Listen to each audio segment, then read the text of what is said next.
నమస్తే రమగారు. నమస్తే జయ. రమగారు, కాశీ మజిలీలు కొంత గ్యాప్ ఇద్దాం అనుకున్నాం కదా. కొన్ని రోజులు పోయినాకంటే ఈలోపు ఎవరికైనా బుక్స్ దొరికితే కనుక చదువుకోండి అనే ఒక ఆలోచనలో అనుకున్నాము. మరి కొత్త సిరీస్ ఏదైనా స్టార్ట్ చేద్దాం రమగారు. ఎక్కువగా కాకుండా కొన్ని కథలు, కొంచెం తక్కువ కథలు ఉండేలాగా, తక్కువ భాగాలు ఉండేలాగా. సరే, అంటే మనకి మహాభారతంలో అంతర్గతంగా ఉన్నది అని చెప్పుకోవచ్చు ఓ కథ. నేను చెప్పబోయేది ఇది ఋగ్వేదంలో ఉందని చెప్తారు. ఋగ్వేదంలో ఊర్వశీ పురూరవ సంవాద సూక్తం అనే ఒక భాగం ఉంది. వాళ్ళిద్దరూ డిస్కషన్ పెట్టుకున్న ఒక సంవాద సూక్తం, దాని పేరు ఉందంటారు. అయితే కథ చాలా బాగుంటుంది, వెరీ ఇంట్రెస్టింగ్ లవ్ స్టోరీగానే చెప్పాలి. అయితే ఇది ఇంచుమించుగా మనకి నలదమయంతుల కథ లాంటి టర్న్స్ తీసుకుంటుంది. మనుషులు, వ్యక్తులు ఏ సమస్యనైనా ఎట్లా జయించగలుగుతారు, ఎలాంటి వాడైనా తన మీదకి ఏదైనా సమస్య వస్తే ఓపికగా ధర్మాన్ని విడవకుండా సహనంతో ఉన్నవాడు ఎట్లా జయిస్తాడు అని చెప్పడానికి మనకి మహాభారత మన పురాణాల్లో హరిశ్చంద్రుడి కథ, తర్వాత ఏమో నలుడి కథ, అట్లా ఈయన కథ కూడా ఓపికగా ఉన్నవాళ్ళు ఎట్లా గెలుస్తారు అనేది పురూరవుడి కథ. చాలా ఇంట్రెస్టింగ్గా ఉంటుంది. రకరకాల ఇవి వస్తాయన్నమాట, కొత్త కొత్త ఎలిమెంట్స్, విచిత్రంగా కూడా అనిపిస్తుంది కొంత. ఓకే. పూర్వం వైవస్వత మనువు, వైవస్వత మను అంటే వివస్వతుడు, అంటే సూర్యుని కుమారుడు యొక్క కుమారుడు. సూర్యుని కుమారుడు వివస్వతుడు, వివస్వతుని కుమారుడు వైవస్వతుడు అంటారు. వైవస్వత మనువు ఆయన ఏంటంటే భూలోకంలో చాలా గొప్పగా రాజ్యం చేసేట. ఆయన ఎంత ధర్మాత్ముడు, ఎంత పుణ్యకీర్తో, ఎంత అత్యద్భుతమైన రాజు. వివాహితుడు, కానీ ఆయనకి సంతానం కలగలేదు. చాలా కాలం సంతానం కోసం ప్రయత్నం చేసి చేయగా చివరికి ఆయనకి బ్రహ్మదేవుడు దగ్గరికి ప్రార్థించాడు. కులగురువుని ప్రార్థించమన్నారు. కులగురువు వీళ్ళకి వశిష్ఠుడు. సూర్యవంశీయులందరికీ కులగురువు వశిష్ఠుడే. మనకి రాముల వారికి కూడా కులగురువు వశిష్ఠ మహర్షి. ఆ దిలీప మహారాజు కూడా వశిష్ఠుడి దగ్గరికి వెళ్ళాడు, అట్లా చెప్పుకుంటాం. అయితే ఈ వశిష్ఠుడి దగ్గరికి వెళ్ళేసరికి ఆయన ఏమన్నాడంటే, అయ్యా, పరమేశ్వరుణ్ణి ఉద్దేశించి పుత్రకామేష్టి యాగం చేయమన్నాడు. మనకి చరిత్రలో పుత్రకామేష్టి ప్రఖ్యాతమైంది, దశరథ మహారాజు చేసింది. ఆయనకి శ్రీరాముడు, రామలక్ష్మణ భరత శత్రుఘ్నులు పాయసం ద్వారా జన్మించాడు. అలాంటి కథలు మనం కొన్ని ఉన్నాయి. మనకి పుత్రకామేష్టి చేసిన రాజుల కథలు చాలానే ఉన్నాయి. అందులో ఈ వైవస్వత మనువు చేసింది కూడా ఒక పుత్రకామేష్టి. ఈ పుత్రకామేష్టి యాగం చేసేటప్పుడు చాలా విశేషమైనది. అది ఒక నెలలో వారంలో అయ్యేది కాదు, సంవత్సరాలు పడుతుంది ఆ యాగం చేయటానికి. ముందు ఒక స్థలాన్ని దున్ని మూడు పంటలు వేయాలి. ఆ పండిన ధాన్యాన్ని కోసిన తర్వాత 3 సంవత్సరాలు దాన్ని ఖాళీగా ఉంచడం, అట్లా ఉందన్నమాట నియమం. ఆ తర్వాత ఆ ధాన్యంతో ఇక్కడ ఇది మొదలు పెట్టాలన్నమాట. అది ఎవరు తొక్కని, ఎవరు చేయని చేనులో మొట్టమొదట వీళ్ళే దున్ని పంట వేసుకోవాలి. ఆ ప్రాంతంలోనే ఈ హోమం చేయాలి. అలాంటి ఏర్పాటు చాలా ఉంది లెక్క. అప్పుడు ముందుగానే దానికి సంబంధించి ప్లాన్ చేసుకోవాలి కదా. 4 ఏళ్ళు పడుతుంది మొత్తం మీద, ఒక 4-5 సంవత్సరాలు పట్టే కార్యక్రమం అది. అబ్బా, పెద్ద ప్రోగ్రాం. ఈయన పెట్టుకుంటే ఏమైంది, భార్యాభర్త ఇద్దరు కూర్చున్నారు హోమానికి. ఋత్విజులు అంటే హోమం చేసే వాళ్ళు ఉంటారు కదా, మంత్రం చెప్తారు. ఆ మంత్రం చెప్తున్న ఆయనకి రాణిగారు ఏం చెప్పిందంటే, నాకు పుత్రిక కావాలని ఉందని ఋత్విజుడికి చెప్పింది, కూతురు కావాలని కోరుకునేసరికల్లా సరే ఈయన ఏం చేశాడు, ఆయన ఆ కూతురు కలిగే మంత్రాన్ని జపిస్తూ హోమం చేయించడం మొదలుపెట్టాడు. ఆయన హోమం పూర్తయ్యే వేళకి చక్కటి అందమైన బాలిక బయటకు వచ్చింది, కన్యామణి వచ్చింది బయటికి, ఇలా అనే నామధేయంతో. నిర్ఘాంతపోయాడు వైవస్వతుడు. ఇదేమిటి, నేను పుత్రకామేష్టి చేస్తే పుత్రిక వచ్చింది, ఏం చేయాలో తెలియలే. మళ్ళీ వశిష్ఠ మహర్షి దగ్గరికి వెళ్ళాడు. అయ్యా, నేను పుత్రార్థిని చేశాను, ఎందుకంటే నా పితరులకి తర్పణాలు ఇవ్వాలి, కూతురు కాదని కాదు, నాకు కుమారుడు కదా, నేను మొదలుపెట్టింది కుమారుడు కోసం, నాతో పాటు నా పితృదేవతలకు కూడా వెళ్ళివ్వాలి, నా రాజ్యానికి భూమికి ఉత్తరాధికారి కోసం చేశాను నేను అనేసరికల్ ఆయన ఏమన్నాడు, ఆయన జ్ఞాన దృష్టితో చూసి, నీ భార్య పుత్రికను కోరటం వల్ల ఋత్విజుడు ఆ రకమైన మంత్రాన్ని చదివాడు, ఇప్పుడు కూడా ఇబ్బంది ఏం లేదు, నువ్వు మళ్ళీ వెళ్ళు, యజ్ఞాన్ని మళ్ళీ ఫినిష్ చేయండి, పుట్టవలా ఇంకా మళ్ళీ మొదలుపెట్టి చెయ్యి, ఎక్కడ ఆపారో అక్కడి నుంచి చెయ్యి, నీకు కుమారుడు కలుగుతాడని చెప్పాడు. ఈయన వెళ్ళాడు. నువ్వు నీ భార్య ఇద్దరు కుమారుణ్ణే కోరుకోండి అంటే ఈయన భార్యను ఒప్పించాడు. మన ఇద్దరం కుమారుని కోరుకుంటే కుమారుడు కలుగుతాడంటే వీళ్ళు ఏం ఊహించారు, ఈ పిల్ల ఇక్కడే ఉండి ఇంకో పిల్లాడు వస్తాడు అనుకున్నారు. అయితే హోమం పూర్తయ్యేసరికల్లా బాలికగా ఉన్న ఈ ఇళ కుమారుడిగా మారిపోయింది. ఓహో. పిల్ల ఇలా అబ్బాయిగా మారింది. ఏముంది ఇంకా సరే, నృతద్యుమ్నుడు అని పేరు పెట్టిన, నృతద్యుమ్నుడు అతని పేరు. ఆ అబ్బాయిని పెంచుకున్నారు. అబ్బాయి చాలా విశేషంగా చక్కగా రాజ్యం చేస్తున్నాడు, చాలా యువరాజు అయ్యాడు, పెద్దవాడయ్యాడు.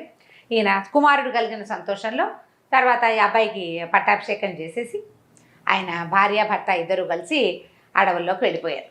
వానప్రస్థాశ్రమం అప్పట్లో ప్రఖ్యాతమైంది. అందరూ కుమారులకు రాజ్యం ఇవ్వడం, వానప్రస్థం స్వీకరించడమే. స్వీకరించి వెళ్ళిపోయారు. వెళ్ళిపోతే ఈ నృతద్యుమ్నుడికి పెళ్ళైంది. భార్య తను చాలా సంతోషంగా హాయిగా ఉండేవాడు. అయితే ఈయన మంచి గొప్ప రాజు, తండ్రి కంటే ఎక్కువ పేరు తెచ్చుకున్నాడు. ఈ పేరు తెచ్చుకున్న క్రమంలో ఏమైంది, ఒకనాడు ఆ చుట్టుపక్కల గ్రామాల్లో చాలా మృగయా వినోదం చాలా బాగుందని, అడవుల నిండా బోల్డన్ని జంతుజాలాలు ఉన్నాయని, అడవి చాలా సౌహాయమానంగా ఉందని రకరకాల వార్తలు వచ్చినాయి. సరే భార్యకి చెప్పి నేను వేటకెళ్ళొస్తానన్నాడు. సైన్యంతో కలిసి వేటకు బయలుదేరాడు. వేటకి వెళ్ళాడు. అసలు ఎంత బాగా వేటాడాడో, ఎన్ని సింహాలో, ఎన్ని పులులో, ఎన్ని ఎలుగుబంట్లో, ఎన్ని ఏనుగుల్ని పట్టాడో. మామూలుగా చేయలే యుద్ధం. ఆ వేట బ్రహ్మాండంగా జరిగింది. సాయంకాలం అయింది, చీకటి పడేసరికల్లా అక్కడ ఒక బ్రహ్మాండమైన అత్యద్భుతమైన తోట ఒకటి కనపడింది.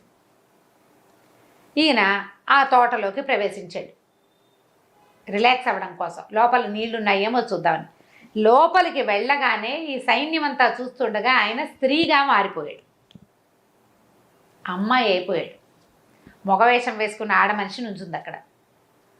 ఆయనకి లోపలికి నడిచి వెళ్ళిపోయాడు. మిగిలిన వాళ్ళంతా నిర్ఘాంతపోయి చూస్తున్నారు. లోపలికి వెళ్ళిన తర్వాత ఆయన అక్కడ ఉన్న సరోవరంలో తన ప్రతిబింబం చూస్తున్నాడు. తను స్త్రీగా మారిపోయినట్టు ఆయనకి తెలిసిపోయింది. వెనక్కి వచ్చినా ఏ ప్రయోజనము లేకుండా పోయింది. సైన్యం అంతా చూసింది ఈయన ఇట్లా మారిపోవటం. ఓహో. అందరూ పరిగెత్తుకుంటూ పోయారు. ఇప్పుడు ఈ ఆడవేషంతో బయటికి ఏం వెళ్తాడు రాజు? స్త్రీ శరీరంతో సిగ్గుపడి లోపలే ఉండిపోయాడు ఆ తోటలోనే, అడవిలోనే. వీళ్ళంతా పరిగెత్తుకుంటూ వెళ్ళి రాణికి చెప్పారు, మహారాణి రాజుగారు ఒక తోటలోకి ప్రవేశించారు, చాలా అత్యద్భుతమైన వనంగా ఉంది, అందులోకి ప్రవేశించగానే స్త్రీగా ఆయనతో కొంతమంది వెళ్ళారు, వాళ్ళందరూ ఆడవాళ్ళు అయిపోయారు. ఓహో. లోపలతో కొద్దిగా అంగరక్షకులు వాళ్ళు వెళ్తారు కదా. రాజు స్త్రీగా మారిపోయాడు అనగానే ఆవిడ వలవలా ఏడ్చింది. ఇదేమిటి, ఇది ఎక్కడా లేని విడ్డూరం ఎలాగైపోయింది అని ఈవిడ ఏడ్చి వశిష్ఠ మహర్షి దగ్గరికి పరిగెత్తింది. అయ్యా ఏం చేయాలి, ఇట్లా అయిపోయింది, ఏం జరిగింది? ఆయన జ్ఞాన దృష్టితో చూసి ఏం చెప్పాడంటే, అది కుమారవనం. పార్వతీదేవి అక్కడ స్నానానికి వస్తుంది. ఆవిడకి ఒక మాట కోపం వచ్చి కుమారవనంలోకి ఏ మగవాడు ప్రవేశించినా వాడు స్త్రీగా మారిపోతాడని శపించింది. అంబికా శాపగ్రస్తమైనటువంటి వనం అది. ఆ కుమారవనంలోకి ఏ మగవాడు వెళ్ళినా వాడు ఆడదిగా మారిపోవాల్సిందే, వేరే దారి లేదు వాడికి, ఇంకా లేదు, తరుణోపాయం లేదు వాడి జీవితానికి, ఇంకంతే సంగతులు. కానీ వశిష్ఠుడు ఏం చెప్పాడంటే, నీ భర్తకి మాత్రం తరుణోపాయం ఉంది, తారణోపాయం ఉంది, దీని నుంచి తప్పించుకోగలడు, సమయం పడుతుంది. నువ్వేం చేస్తావంటే వెళ్ళిపో రాజ్యానికి, ఉన్న మంత్రులతోటి రాజ్యాన్ని కాపాడుకో, నిత్యము దానము, తర్వాత ఏమో పూజాధికాలు చేయి, భర్త మీదే దృష్టి పెట్టుకుని ఉండునమ్మా, కొంతకాలంలో అనతి కాలంలోనే నీ భర్త నీ దగ్గరకు వస్తాడు, మామూలు సాధారణ పురుష రూపంతో అని చెప్పాడు. ఈ లోపల వనంలో మారిపోయిన నృతద్యుమ్నుడు ఎవరిగా మారాడు? ఇళగా మారాడు. అతను పుట్టింది ఎలాగా? ఇళాదేవిగా పుట్టాడు. ఆ ఇళ అనే పేరుతోటి స్త్రీగా ఉండిపోయాడు. అక్కడక్కడే తిరిగేవాడు. ఈ తిరిగిన తర్వాత ఏముంది, అక్కడ ఒంటరిగా తిరగగా ఈ అంబికావనం నుంచి చుట్టుపక్కల అడవుల్లో తిరుగుతుంటే బుధుని యొక్క ఆశ్రమం ఉంది. బుధుడు ఎవరు? చంద్రుని యొక్క కుమారుడు, తారాచంద్రుల కుమారుడు బుధుడు. అతను తపస్సంపన్నుడుగా ఉన్నాడు, ఉండి తపస్సు చేసుకుంటున్నాడు. ఆ ఆశ్రమంలోకి ప్రవేశించింది ఇలా ప్రవేశించి పరమాద్భుత సౌందర్యవతి ఈవిడ. యజ్ఞంలోంచి పుట్టింది కదా, యజ్ఞంలోంచి పుట్టింది, పైగా సూర్యుని యొక్క వంశంలో పుట్టిన ఆవిడ. ఈ పరమాద్భుత సౌందర్యవతికి లోబడిపోయాడు బుధుడు. మగవాడైనా ఆ స్త్రీ రూపంలోకి మారిపోయిన ఈ నృతద్యుమ్నుడు ఇలా కన్యా స్వరూపంతో బుధునితో కలిసి గాంధర్వ వివాహం చేసుకుని అక్కడ స్థిరపడిపోయాడు. కొంతకాలానికి ఆవిడకు ఒక కుమారుడు కలిగాడు. ఈ కలిగిన కుమారుడు పేరు పురూరవుడు. ఈ పురూరవుడు ఏమంటే, పిల్లవాడు కొంచెం పెద్ద అయ్యాక బుధుడు, నేను ఇంకా తపస్సు చేసుకుంటాను, సంసార సౌఖ్యాలు అనుభవించాను, తపస్సుకి నేను వెళ్ళిపోవాల్సిన సమయం ఆసన్నమైందని ఆయన దారిని ఆయన భార్యని కుమారుని వదిలిపెట్టి వెళ్ళిపోయాడు. ఈ ఇళ కుమారుని వెంట పెట్టుకుని తన వశిష్ఠ మహర్షి దగ్గరికి వెళ్ళి ఇంకా ఈ జీవితం మీద నాకు ఇంకా ఆసక్తి లేదు, బుధుడు వెళ్ళిపోయాడు, ఈ పిల్లవాడు నాతో ఉన్నాడు, మరి నేను మరి పురుష రూపంలోకి మారేందుకు ఏదైనా ఉపాయం చెప్పమని అడిగితే ఈసారి వశిష్ఠ మహర్షి ఏం చేశారంటే, పురూరవుడు భావి చక్రవర్తి అవుతాడు, అతనికి కనపడుతున్నాయి ఆ లక్షణాలు, ఇతనికి ఇప్పుడు ఈ స్త్రీ రూపంలో ఉన్న ఆవిడ తీసుకెళ్తే అక్కడికి వెళ్ళి ఆవిడేం చేస్తుంది అప్పుడు పరమేశ్వరుని ప్రార్థిస్తే పరమేశ్వరుడు ప్రత్యక్షమై ఏమిటి నీ సంగతి అంటే అప్పుడు చూపించాడు అనమాట. ఈ అమ్మాయి ఇట్లా ఈయన వాళ్ళ తండ్రి పుత్రకామేష్టి చేస్తే స్త్రీగా జన్మించిన తర్వాత పురుషుడిగా మారింది, అతను రాజ్యం చేసుకుంటున్నాడు, భూలోక చక్రవర్తిగా ఉన్నాడు, మరి ఇలా అయ్యింది, ఈ అంబికా శాపాన్ని మరలించమని అడిగితే ఆయన ఏమన్నాడంటే, చాలా మంచిదే, కానీ అంబికా శాపాన్ని మరలించడం మన వల్ల అయ్యే పని కాదు, అది మరలించలేము, కాకపోతే ఒక అవకాశం ఇస్తాను, ఇతను పురుషుడిగా మారుతాడు, 3 నెలలకు ఒకసారి 3 రోజులు మాత్రం స్త్రీగా ఉంటాడు, అంతే సడలించగలను, పూర్తిగా సడలించడం మన వల్ల కాదు, అంబిక శాపాన్ని మరలించడం మన వల్ల అయ్యే పని కాదు, అమ్మవారు తెప్పించింది ఓహో అని చెప్పాడు పరమేశ్వరుడు. ఈయన సంతోషించాడు, వశిష్ఠుడు సరేనన్నాడు.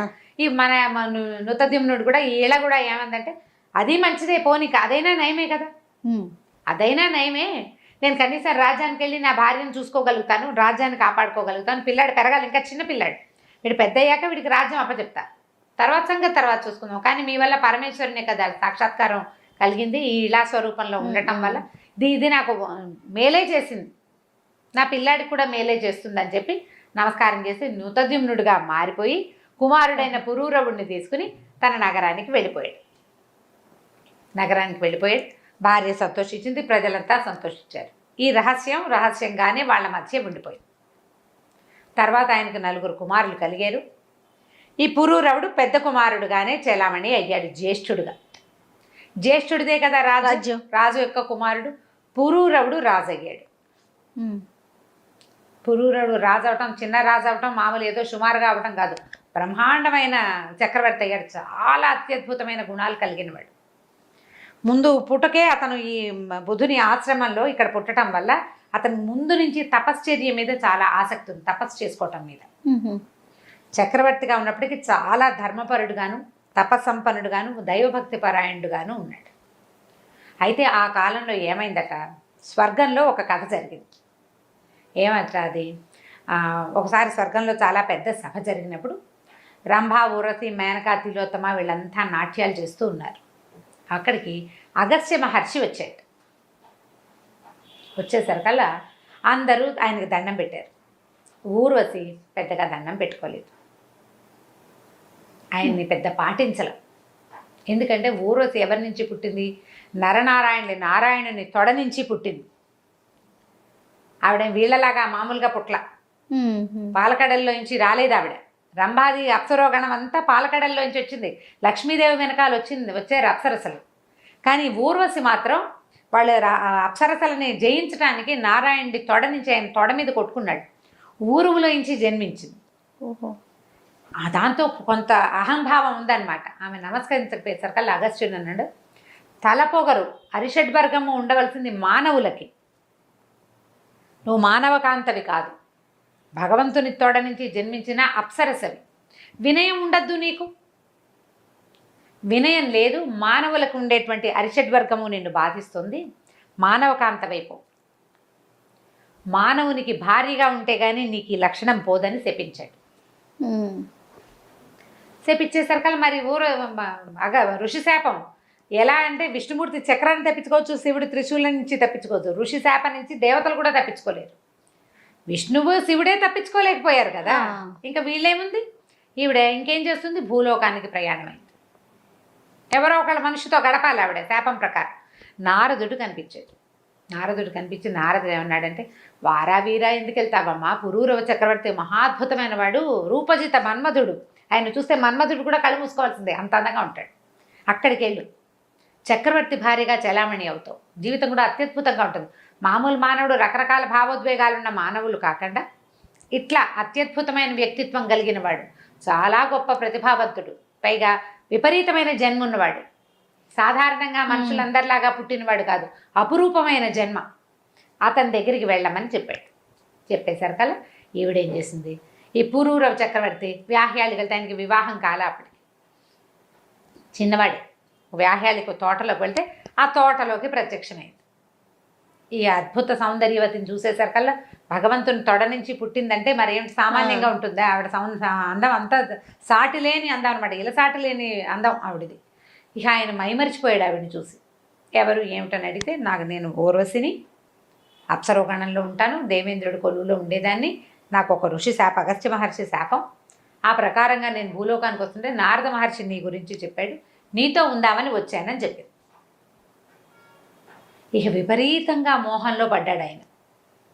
అయితే ఆవిడేమందంటే, నీతో ఉంటాను నేను, కానీ నేను ఎప్పటికైనా వెనక్కి వెళ్ళిపోవాల్సిన దాన్ని, అంటే ఎప్పటి వరకు ఉంటావు అన్నాడు.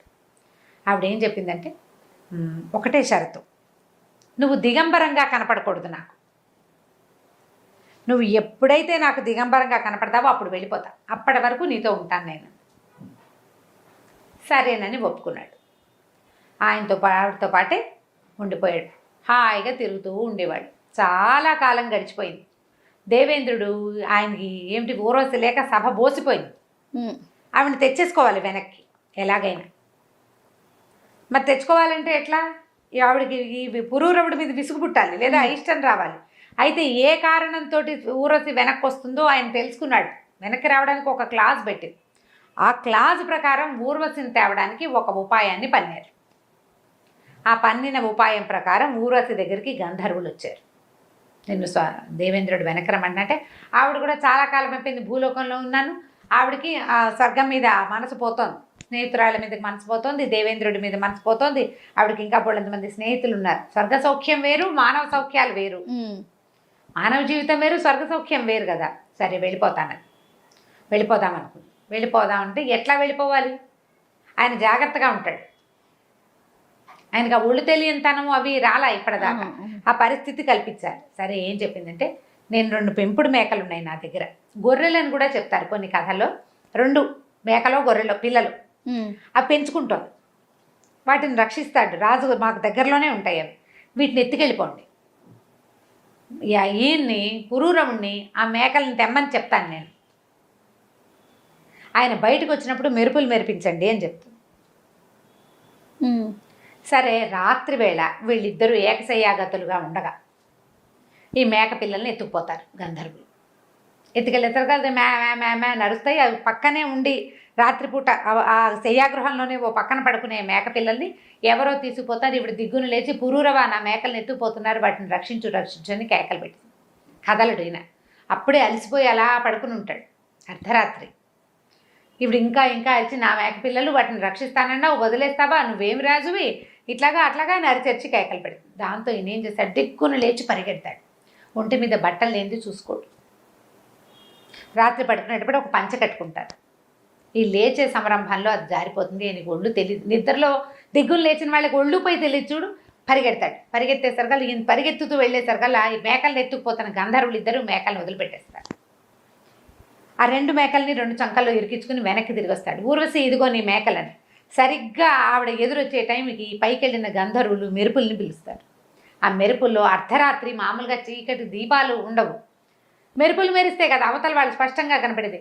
ఆ మెరుపుల వెలుగులో 2 మేకల్ని చంకలో పెట్టి ఇరికించుకుని నడిచి వస్తున్న పురూరవ చక్రవర్తిని దిగంబరంగా చూసేస్తుంది ఊర్వశి. నువ్వు వాగ్దాన భంగం చేసావు, నేను వెళ్ళిపోతున్నాను అని చెప్పి వెళ్ళిపోతుంది.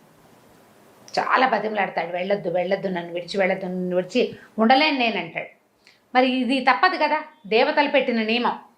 మానవుడు ఈ అప్సరసకి దిగంబరంగా కనపడకూడదు. నువ్వు ఎంత గొప్ప చక్రవర్తి అయినా నువ్వు మనిషివి, నేను అప్సరసని. ఒక నియమం పెట్టుకున్నాం మనం, నియమం భంగమైపోయింది. నియమం భంగమయ్యాక ఇంకుండకూడదు నేను, నీ మీద ఎంత ప్రీతున్నా సరేనని ఆవిడ కాస్త వెళ్ళిపోతుంది. ఈయన విపరీతంగా దిగులు పడతాడు, ఎంత బాధపడతాడో ఆవిడ కోసం. ఇక రాజ్యం భోజ్యం అన్నీ వదిలేస్తాడు, ఊర్వశి నామజపంలోనే ఉంటాడు. మళ్ళీ ఊర్వశి ఈయన దగ్గరకు వస్తుంది. చాలా దిగులు పడి ఆమె కోసం తపస్సు చేయటం మొదలుపెట్టాడు. సరస్వతి తీర్థానికి వెళ్ళిపోయాడట ఆయన. సరస్వతి తీర్థం అంటే ఇంచుమించుగా ఇది బదరికాశ్రమం, బదరి అలా అనుకోవాలి మనం, అట్లా అనిపిస్తుంది కొన్ని కథల్ని బట్టి. అక్కడ సరస్వతి నది అక్కడ ఉంది, సరస్వతి తీర్థం ఉంది అక్కడ. ఆయన అట్లా ఉండి ఆమె తలపుల్లోనే ఉండగా ప్రజలంతా సగంలో అందరూ చెప్పుకునేవాళ్ళ ఊరస్ కోసం ఆయన ఎవరో తపస్సు చేస్తున్నాడు. దేవతల కోసం తపస్సు చేస్తారు, ఊరస్ కోసం తపస్సు చేయటం ఏమిటి? సరే, సంవత్సరం గడిచింది, ఆయన ఉండలేకపోతున్నాడు, ఆవిడ లేకుండా చాలా బాధపడుతున్నాడు. ఆవిడ తిరిగి వచ్చేసి ఊరస్ మళ్ళీ వచ్చింది దేవేంద్రుడి అనుమతితోటి. ఆవిడ గమనించి వచ్చింది. వచ్చి సరే ఇంకేం చెప్పిందంటే, ఆయనతో పాటు ఉంటాను కొంతకాలమే, నేను నీతో ఉండగలనని అలా కలిసి ఉన్నది కొంతకాలం. 4 కుమారులు పుట్టారు ఆవిడికి. మానవుని వల్ల 4 కుమారులను కన్నది. 4 కుమారులని ఆయనకు అప్పచెప్పి, నేను ఇక్కడ ఉండదగిన దాన్ని కాను, మత్స్యలోకంలో అప్సరసలు ఉండలేరు, కొంతకాలమేనని వెళ్ళిపోయింది. అయితే ఆవిడ వెళ్ళిపోతుంటే ఆయన దిగులు పడ్డాడు, వద్దు వెళ్ళబాక, కొంత ఆయన మనసు తీరేదాకా ఉందాం, ఆయన మనసు తీరే మనసుగా లేదు. ఆవిడ వెళ్ళిపోతూ ఏమందంటే, నువ్వు నన్ను చూడాలంటే, నువ్వు నన్ను మళ్ళీ కలుసుకోవాలంటే రూపవత గంధర్వులు అనే వాళ్ళని, రూపవతులు గంధర్వులు, రూపవతి గంధర్వులు అనేది ఒక జాతి కాబోలు, వాళ్ళని ప్రార్థించు, వాళ్ళని జపించు, వాళ్ళతో ఒక మంత్రం చెప్పింది, వాళ్ళు నీకు ప్రత్యక్షం అవుతారు, వాళ్ళు నన్ను నీ దగ్గరికి తీసుకొస్తారు, వాళ్ళ వల్ల నన్ను సాధించగలుగుతావు నువ్వని చెప్పి వెళ్ళిపోయింది. ఈ కుమారులు 4 ఉంచుకున్నాడు ఈయన. అయితే కొంతకాలానికి మళ్ళీ ఊళ్ళో ఉండలే, ప్రతిష్టానపురం ఈయన రాజ్యం, ఆయన దేశం అది, ప్రతిష్టానపురంలో ఉండేవాడు. మళ్ళీ వచ్చేసాడు. వచ్చి సరస్వతి తీర్థం దగ్గర మళ్ళీ తపస్సు చేశాడు. చేస్తే రూపవతి గంధర్వులు వచ్చారు, కానీ ఊర్వశి రాల. వాళ్ళ వెనకాల ఆవిడ కూడా వస్తుంది అనుకున్నాడు. రాకుండా వాళ్ళు ఏం చేశారంటే, ఒక అగ్నిని రగిల్చి ఇచ్చారు, పవిత్ర అగ్నిని. ఈ అగ్ని ద్వారా నీ మనసు తీరుతుందని చెప్పారు.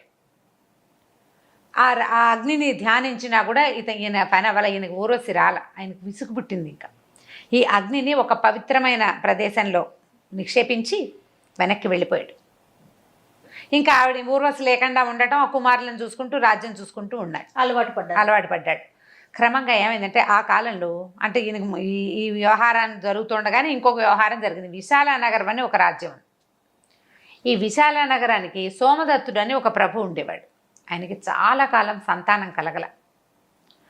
ఇక సంతానం లేదు, నా వెనకాల రాజ్యానికి ప్రతి రాజుకి ఇదే ప్రశ్న, సంతానం లేకపోతే రాజ్యం ఎవరు చేస్తారు? ఎవరో ఒకళ్ళు ప్రజలు రాజ్యం తీసుకునే కాలం కాదు అది, ఎవడో ఒకటికి రాజ్యం ఇచ్చేసే కాలం కూడా కాదు. ఆయన తన భార్య ద్వితీయుడుగా భార్యతో పాటుగా వెళ్ళిపోయాడు బయటికి. ఏంటి, నేను మునుల్ని ఋషుల్ని ప్రార్థిస్తాను, ఋష్యాశ్రమాలకి వాటికి వెళ్తానని తన మంత్రులకి పురోహితులకి ఈ రాజ్యాన్ని అప్పచెప్పాడు. సంతానాన్ని సాధించాకే మళ్ళీ నేను నగర ప్రవేశం చేస్తానన్నాడు. సరే, బయలుదేరి వెళ్ళాడు.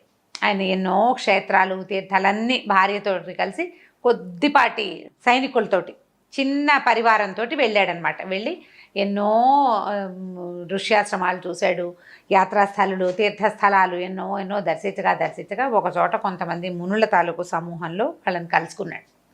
అప్పుడు ఇట్లా నాకు సంతానం లేదంటే వాళ్ళు ఏం చేశారంటే, స్వల్పంగా పుత్రకామేష్టి లాంటి ఒక యాగాన్ని చేసి అందులో దాని ప్రసాదంగా ఒక పాయసాన్ని ఈయనకిచ్చారు. ఇవి భుజించండి, మీకు యజ్ఞప్రసాదము మీరు దీనివల్ల సంతానం లభిస్తుందంటే, ఆయనకి కొంతకాలానికి భార్య గర్భవతి అయ్యి జయుడు అనే ఒక కుమారుడు, జయప్రద అనే ఒక కుమార్తె కలిగారు.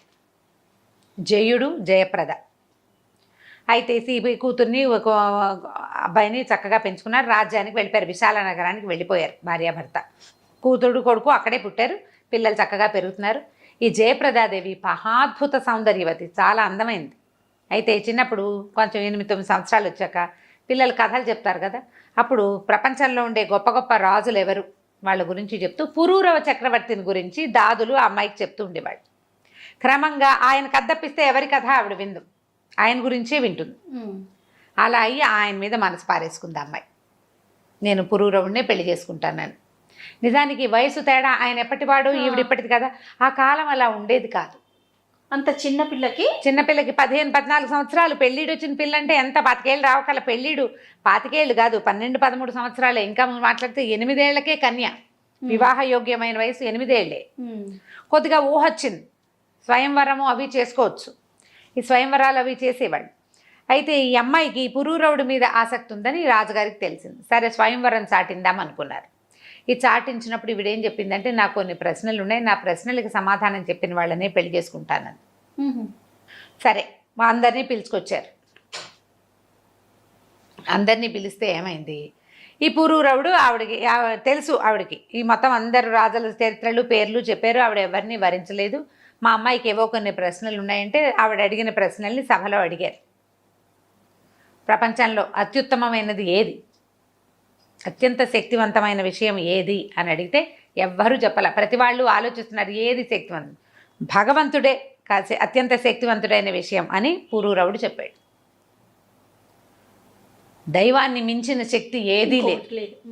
ఆవిడకి ఆ సమాధానం నచ్చింది, ఆయన పెళ్లి చేసేసుకుంది. పురూరవుడినే ఆవిడ పెళ్లి చేసుకోవాలని నిశ్చయించుకుని ఉంది. ఆయన ఆ సమాధానం కూడా ఆవిడకి కావాల్సిన సమాధానం చెప్పాడు. దైవశక్తిని మించింది ఏదీ లేదు. సరే పెళ్లి చేసుకుని చాలా కాలం ఇక్కడ ఉండిపోయారు విశాల నగరంలో. కొంతకాలం గడిచాక ఆయన ఏమన్నాడు భార్యతోటి, మా ప్రతిష్టానపురం వెళ్ళాలి, నాకు రాజకార్యాలు అవి ఉన్నాయంటే నేను కూడా వచ్చేస్తానండి. రాజకుమార్తెని తీసుకుని ప్రతిష్టానపురానికి వెళ్ళిపోయాడు. భార్యతో చాలా హాయిగా ఎంతో సంతోషంగా ఉండేవాడు. హాయిగా ఉన్నాడు. ఊర్వశిని పెద్దగా తలుచుకోవట్లే. ఆవిడ మనసులో ఉంది లోపల, కానీ ఆవిడని అవైల్ చేయడం తన వల్ల కాదు. తనేమో మానవుడు, ఆవిడేమో అప్సరస కదా. ఆవిడని ఎట్లా అవైల్ చేస్తాడు? కొంతకాలం ఆమెతో గడిపేందుకు భగవంతుడు ఇచ్చిన అవకాశం, తనకు ఆ పూర్వకర్మానుభవం ఇచ్చిన అవకాశం వల్ల, ఊర్వశికి లభించిన శాపం వల్ల అది కుదిరింది. సరే ఇలా నడుస్తూ ఉంది. కొంతకాలం నడిచేసరికల్లా ఏమైంది, శనైశ్వరుడు అంటే శని, మనం శని గ్రహం అని చెప్తాం, ఆయన ఈయన యొక్క సత్యసంధతని, ధర్మజ్ఞతని, ఈయన తలకు నీతి కుశలతని పరీక్షించాలని భావించాడు. శని వీళ్ళ రాజ్య ప్రవేశం చేశాడు. ఒకనాడు ఒక బ్రాహ్మణ వేషధారిగా శని ఈయన నగరానికి వచ్చి ఈయనతోటి మాట్లాడితే ఆయన అడిగాడు, అయ్యా మిమ్మల్ని చూస్తే చాలా పరమాద్భుతంగా ఉంది, మీ రూపం చాలా అద్భుతంగా కనిపిస్తుంది, మీరు ఎవరు ఏమిటి అడిగేసరికల్లా ఆయన ఓపెన్గా చెప్పాడు, నేను సూర్యుని కుమారుణ్ణి, యముని యొక్క సహోదరుణ్ణి, ప్రపంచాన్ని గడగడలాడించగలిగిన వాడిని, ఎవరైనా నాకు లొంగవలసిందే, ఎవ్వరి మీదైనా నేను స్వారీ చేయగలను, ఇప్పటిదాకా నీకు నాతోటి నా స్వారీ చేయించుకునే అవకాశం రాలేదు, నిన్ను పట్టుకోవడానికే వచ్చాను నేను అంటే ఈయన ఏమన్నాడు, అయ్యా ఎంత వారికైనా తప్పదు కదా, మానవ మాత్రుణ్ణి నేనెంత, భగవంతుడికే తప్పలేదు, భగవంతుడికే తప్పలా, నేనేముంది నాదేముంది మానవుణ్ణి, మీ ఇష్టం అన్నాడు. అయితే నువ్వు చెప్పు, వృద్ధాప్యంలో పట్టుకోమంటావా, యవ్వనంలో పట్టుకోమంటావా, నువ్వు ఎప్పుడు పట్టుకోమంటే అప్పుడు పట్టుకుంటావు, నీ యొక్క చరిత్ర వల్ల నువ్వు ఇంత గొప్పవైన వాడివి, చాలా అద్భుతంగా రాజ్యం చేస్తున్నావు, భూమిని సంతోషపెడితే రాజువి నువ్వు చెప్పమన్నాడు. అనేసరికల్ ఏమన్నాడు, వృద్ధాప్యమే ఒక శిక్ష, బాధాకరం, వృద్ధాప్యాన్ని మోయలేని వృద్ధాప్యంలో కాకుండా మోయగలిగే యవ్వనంలో మీరు నన్ను పట్టుకోండి అని చెప్పాడు.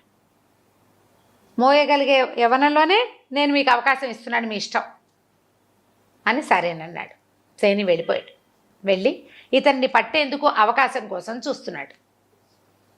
చాలా విషయాల్ని ప్రేరేపించి ఏంటి, ఈ అడవుల్లోంచి రకరకాల జంతువులు వచ్చేసేవి, ఆ జంతువులను తరమడానికి వెళ్ళవలసి వచ్చేది, ఇతర రాజులు కొంతమంది యుద్ధానికి వచ్చేవాళ్ళు, ఇట్లా జరుగుతుంది. ఆయన దీనికెళ్ళి అడవికెళ్ళి జంతువులన్నింటినీ వేటాడి వచ్చేసరికల్లా శత్రు రాజు తాలూకు సేనలు దీని మీద పడిపోతూ ఉండేవి. అలా అయింది. అయితే ఒకసారి వచ్చినప్పుడు మంత్రులు వాళ్ళంతా కూడా ఆశ్చర్యపోయారు. మన మీదకి రావడం ఏంటి, సార్వభౌముడు చక్రవర్తి మీదకి సామంతరాజులు రావడం ఏంటి, వాళ్ళంతా బలం ఉన్నవాళ్ళు కాదు, ధైర్యం ఉన్నవాళ్ళు కాదు, ఏదో జరుగుతోంది ఇక్కడ. ఈయనకి పీడకలు వచ్చేవి, ఎవరికి, రాజుకి ఏదో జరగబోతోందని తెలుస్తుంది. ఆయన ఏమనుకున్నాడంటే, శని భగవంతుడైన శని నా దగ్గరకు వచ్చి నాకు చెప్పాడు, ఇది దానికి సంకేతమేమో, తల వంచుకుని భరిస్తే సరిపోతుంది, ధిక్కరించి పోరాడకూడదు, దైవశక్తిని ధిక్కరించకూడదు, దైవశక్తికి తల ఉగ్గితేనే అది మనని కరుణించి వదిలిపెడుతుంది. అందుకని ఏం చేశాడు, రాత్రి ఈ శత్రు సైన్యం రాజ్యంలోకి వచ్చేసాక భార్యకి చెప్పాడు జయప్రదాదేవి. అప్పటికి వాళ్ళకి 2 పిల్లలు ఉన్నారు, చిన్న పసిపిల్లలు, మగపిల్లలు, 2 చిన్నపిల్లలు. మన పరిస్థితులు బాగుండలేదు, ఇక్కడే ఉంటే ఇంకా అవమానపడకుండా నువ్వు నేను సెపరేట్ అవ్వకుండా మనం పిల్లల్ని తీసుకుని వెళ్ళిపోదామా అని అడిగితే ఆవిడ, నువ్వు ఎక్కడికి వెళ్తే అక్కడికి వస్తాను, నువ్వు ఎక్కడ ఉంచితే అక్కడ ఉంటా, నీతో ఉండటమే నాకు కావాలని. ఇద్దరు ఏం చేశారు, మొత్తం ఈ రాజరికపు సామాన్లన్నీ వదిలిపెట్టేశారు, మట్టి కొట్టుకుపోయిన చింకి పాతలు కట్టుకున్నారు. ఆ నిద్రపోతున్న చిన్నపిల్లలు కూడా ఈ మట్టి బట్టల్ని కట్టి చెరో సంక నా పిల్లల్ని ఇద్దరిని వేసుకుని ఎవ్వరికీ చెప్పకుండా అర్ధరాత్రి నగరం వదిలిపెట్టి బయటికి వెళ్ళిపోయారు. రాజు బయటికి వెళ్ళిపోయాడు. నగరం శత్రురాజుల పరమైంది. అసలు వాడు ఎవరినైతే వీళ్ళు శత్రువులు వచ్చి పట్టుకోవాలో అసలు ఆయన లేనే లేడు. వెతికారు, దొరకల. రాజు లేడు, భార్య లేదు, సంతానం లేదు. మంత్రులు తిరుగుబాటు చేసి గొడవ చేసి వచ్చిన సైన్యాలను బయటికి తోసేశారు. రాజు కోసం వేచి ఉన్నారు వెతుక్కుంటూ, ఎక్కడికి వెళ్ళిపోయాడు రాజు అని. ఇలా అయిపోయింది. ఈ రోడ్డు మీద పడ్డారు వీళ్ళు, అడవిలోకి వెళ్ళిపోయారు. అట్లాగే పిల్లల్ని ఎత్తుకుని ఆ మట్టి బట్టలతోటి మురికి బట్టలతోటి నడుచుకుంటూ ఎక్కడికో వెళ్ళారు. వెళ్ళగా ఏదో ఒక అడవి, ఓ గ్రామము, ఓ చెరువు, అట్లా గ్రామాల వైపుకు వెళ్తుంటే ఒక చోట చెరువు దగ్గర ఏదో చెట్టు ఉంటే చెట్టు కింద భార్యని పిల్లల్ని పడుకోబెట్టాడు. తను కూడా చెట్టు కానుకొని కూర్చుని ఉన్నాడు. ఆ దారిని పోతున్న వాళ్ళు, ఈయన ఎట్లాంటి వాడంటే మట్టి బట్టలు మురికి బట్టలు కట్టుకున్నాడు. పొడుగాటివాడు, సమున్నతమైన ఆకారం కలిగినవాడు. ఏళ్ల తరబడి కిరీటము భుజకీర్తులు ధరించి ఉన్నవాడు. ఆ కిరీటం ధరిస్తే ఇక్కడ కొంత గుర్తుపడుతుంది. అది ఎంత శోభగా కనిపిస్తుందంటే కిరీటం లేకపోయినా ఉన్నట్టుగా కనపడుతుంది. భుజకీర్తులు భుజాల మీద ధరించేవి ఒక గుర్తులు అనమాట. ధనుర్బాణాలు ధరించటం ప్రత్యేకంగా ఈ వ్యక్తి ఈ పని చేస్తాడు అనేది కనపడేలాంటి పద్ధతి అయింది. పైగా ఈయన పుట్టుకతోటే సామ్రాట్ అయ్యే లక్షణాలతోటి పుట్టాడు. వీళ్ళ సాముద్రిక లక్షణాల ప్రకారము పొడుగు, ఆజానుబాహువులుగా ఉండటము, సూదంటు రాళ్లలాగా ఉండే చూపు, ఆ కంటితో చూస్తే వాళ్ళకేసే చూడాలనిపిస్తుంది అన్నమాట. మనకు ఒక ప్రత్యేకమైన ముఖవర్చస్సు అయింది. ఈయన మురికి బట్టలు కట్టుకున్న చూడు, రత్నాన్ని మసిపాతలో దాచిపెడితే మాత్రం లోపల నుంచి సూర్యకాంతి పడగానే వెలుగుతూ ఉంటుంది. అది ఈ వెలుగ్గా ఉన్న ఈ భార్యాభర్తల ముఖాలు చూసేసరికల్లా ఆవిడేమో యజ్ఞం వల్ల పుట్టింది. భార్య ఒట్టి రాజకుమార్తె కావడదు, ఆవిడ ఒక యజ్ఞప్రసాదం వల్ల జన్మించిన స్త్రీ, ఆవిడ పద్మిని జాతి స్త్రీ. ఈయనేమో సార్వభౌమ లక్షణాలు ఉన్నవాడు. ఈ దారే పోతున్న కూలీలు కొంతమంది చూసి, అయ్యా ఎవరు మీరు ఏమిటంటే, ఈయన ఏం చెప్పాడంటే, నేను పురూర చక్రవర్తి దగ్గర లేఖకుడుగా పనిచేసేవాడిని. రాజు రాజ్యభ్రష్టుడైపోయాడు, శత్రుసేనలు రాజ్యాన్ని చేసేసినాయి, మాకేమీ అవకాశం లేక నేను నా భార్య పిల్లలు వచ్చేసామంటే ఏమన్నారు, అయ్యా మాతో ఉండండి, ఈ అడవిలో ఉండద్దు, మాతో పాటు ఉందరు కానీ ఒక ఇల్లు ఇస్తాము, మేమే పని చేసుకుంటున్నామో అదే పని చేసుకోండి, మీరు కూడా మాతో పాటు ఉండండి అని చెప్పి ఈ భార్య పిల్లలతో సహా ఆ కూలీలంతా కలిసి మట్టి ఎత్తుకునే కూలీ పని వాళ్ళు తీసుకుపోయి తమ ఇళ్ల మధ్యలో ఒక చిన్న పాక వేసి ఇచ్చారు వీళ్ళకి. ఎక్కడైనా పనిచేసేటప్పుడు మాతో పాటు లేఖకుడికి, కూలీ లెక్కలు రాసేవాడికి కూడా మాతో సమానంగా కూలిస్తేనే మేము చేస్తామని ఆ గుంపు అంతా చెప్పేవాళ్ళు. వాళ్ళు ఒక 100 మంది 50 మంది, ఈ 50 మంది గుంపుతోటి ఈ లేఖకుడు కూడా జీతం ఇచ్చేవాడు. ఈయన అందరి లెక్కలు రాసేవాడు, ఎవరెవరు వచ్చారు, ఎంత కూలి ముట్టింది, ఏ పని చేశారు, ఎంత పని జరిగింది, ఆ లెక్కలు రాయడానికి ఒక గుమాస్తా పనిలాగా ఈయన వాళ్ళతో పాటు ఉండిపోయాడు అక్కడే భార్య పిల్లలతోటి. అలాగే చేతొచ్చిన పని చేసుకుంటూ మెల్లిగా హాయిగానే ఉన్నారు. ఒకచోటే ఉన్నారు కదా, కష్టంలో ఉన్న భార్య పిల్లలు పక్కనే ఉండేసరికి బెంగలేదు, రాజ్యం పోతే పోయింది, ఎప్పటికో వస్తుంది. అయితే వీళ్ళు ఏ పల్లెటూరులో వీళ్ళు చేరారో ఆ పక్కన ఒక చిన్న పట్టణం లాంటిది ఉంది. అక్కడ నవకోటి నారాయణ అనే ఒక రాజుగారు, ఒక జమీందారు ఉన్నాడు. ఈయన ఏంటంటే 9 కోట్ల రూపాయలు సంపాదించేట నారాయణ అని ఆయన నవకోటి నారాయణ అనేవారు. ఆయన ఏదో పెద్ద బిల్డింగ్ కట్టే పని మొదలు పెట్టుకున్నాడు. ఆయనకి ఏంటంటే ఏదో ఇబ్బందిగా ఉండేది, ఎప్పుడు పీడకలు వచ్చేవి, ఏవో భయంగా ఉండేది. అయితే ఆయన జాతకం వాళ్ళని పిలిపించి అడిగితే వాళ్ళు ఏం చెప్పారంటే, మీరు ఈ డబ్బు సంపాదించేసరికల్లా డబ్బు వెనకాల ఎందరిదో కష్టము, నొప్పి, బాధ ఉంటుంది. ఎవడెవడు బాధపడుతూ ఆ డబ్బు మనకి ఇచ్చాడో తెలియదు. వాళ్ళందరి ఘోష మనకు ఉసురు తగిలింది అంటుంటాం చూడు మనం. ఈ ఘోష వల్ల ఇట్లాంటి ఇబ్బంది ఉంది, మీరు దాన ధర్మాదాలు చేయండి, దేవాలయాలు నిర్మించండి, ఆరామాలు నిర్మించండి అంటే ఈయన ఒక పెద్ద ఆరామ భవనం నిర్మించడానికి మొదలు పెట్టుకుంటే సరే పని చేయడానికి కూలీలు కావద్దు. ఆ కూలీలకి ఏ కూలీల గుంపులో అయితే పురూరవ చక్రవర్తి జయప్రదాదేవి చేరారో ఆ గుంపుకి కబురు చేశారు. వాళ్ళు ఏమన్నారంటే, మేము ఇంతమంది ఉన్నాం, సమూహం మేమంతా వస్తాం, పెద్ద గుంపు వాళ్ళది, మాతో పాటు ఒక లేఖకుడు ఒక ఆయన ఉన్నాడు, మాకిచ్చిన కూలీయే లేఖకుడు కూడా ఇవ్వాలి, మరి అట్లా ఇస్తామంటే వస్తామని అనేసరికి సరే ఒప్పుకున్నాడు. అంతా పోయారు అక్కడ పనికి. వీళ్ళంతా పనిచేస్తే సాయంకాలం ఏ రోజు కూలీ ఆ రోజు తెచ్చుకునేవాడు. అయితే ఇప్పుడు ఈయన అడవిలో ఎక్కడ నుంచి రాజ్యం నుంచి బయటపడ్డాడు. అడవిలో భార్య పిల్లలు హాయిగా పొద్దున్న రోజు పొద్దుటిపూట అంత ముద్ద అన్నం వండుకుంటున్నారు, తింటున్నారు, మొగుడు పెళ్ళం పక్కపక్కనే ఉన్నారు, పిల్లలు ఆడించుకుంటున్నారు, హాయిగా ఉన్నట్టే కదా. శనీశ్వరుడికి నచ్చలేదు ఇది. వీళ్ళు కొత్త ఇబ్బంది. హాయిగానే ఉన్నారు, వీళ్ళు సుఖంగానే ఉన్నారు, కొత్త ఇబ్బంది, వీళ్ళు తట్టుకోలేని ఇబ్బంది కలిగించాలి. రాజ్యం పోగొట్టడం అనేది ఒక తట్టుకోలేని ఇబ్బంది. రెండో తట్టుకోలేని ఇబ్బంది ఏమిటి, వీడికి పెళ్ళాం నుంచి సెపరేషన్ కావాలి ఈ రాజుకి. ఇది ఆలోచించాడు. ఆలోచించి ఆ నవకోటి నారాయణ బుద్ధిలోకి ప్రవేశిస్తే ఓ రోజు ఆ జరుగుతున్న ఆరామాన్ని పక్కన ఒక కట్టడం ఈయన కూడా కట్టించుకుని అక్కడే ఉన్నాడు. పైన నుంచి చూస్తుంటే కింద పనులు చేస్తున్న ఆడవాళ్ళు కనబడితే వాళ్ళల్లో మసిబొగ్గుల్లో వజ్రంలాగా మెరిసిపోతుంది జయప్రదాదేవి. ఎవర్రా ఏమిట్రా కనుక్కున్నాడు. ఈ లేఖకుడు లేఖ రాసేటువంటి ఆయన యొక్క భార్య అని. ఈ ఎలాగైనా ఈవిని పట్టుకోవాలి. ఆమెని అవైల్ చేయటం కోసం ప్రయత్నం చేయటం మొదలుపెట్టాడు. ఎట్లా? మామూలుగా ఆడవాళ్ళు ఎవరు పనిలోకి రారు, వాళ్ళు ఇళ్ళ దగ్గర ఉంటారు, గుడిసెలు వేసుకుని ఉన్నారు పక్కన, అంతా వచ్చేసారు ఇక్కడికి. చిన్న చిన్న పాకల్లాగా నిర్మిస్తే ఆ పాకల్లో ఉంటున్నారు.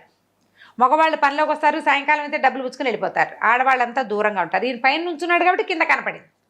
ఇప్పుడు వీళ్ళని తేవాలంటే ఏం చేశాడు, ఇవాళ నుంచి మీ కూలీలు మీ ఆవిళ్ళు వచ్చి తీసుకోవాలి, మగవాళ్ళకి కూలీ ఇవ్వకూడదని నియమం పెట్టుకున్నామన్నారు.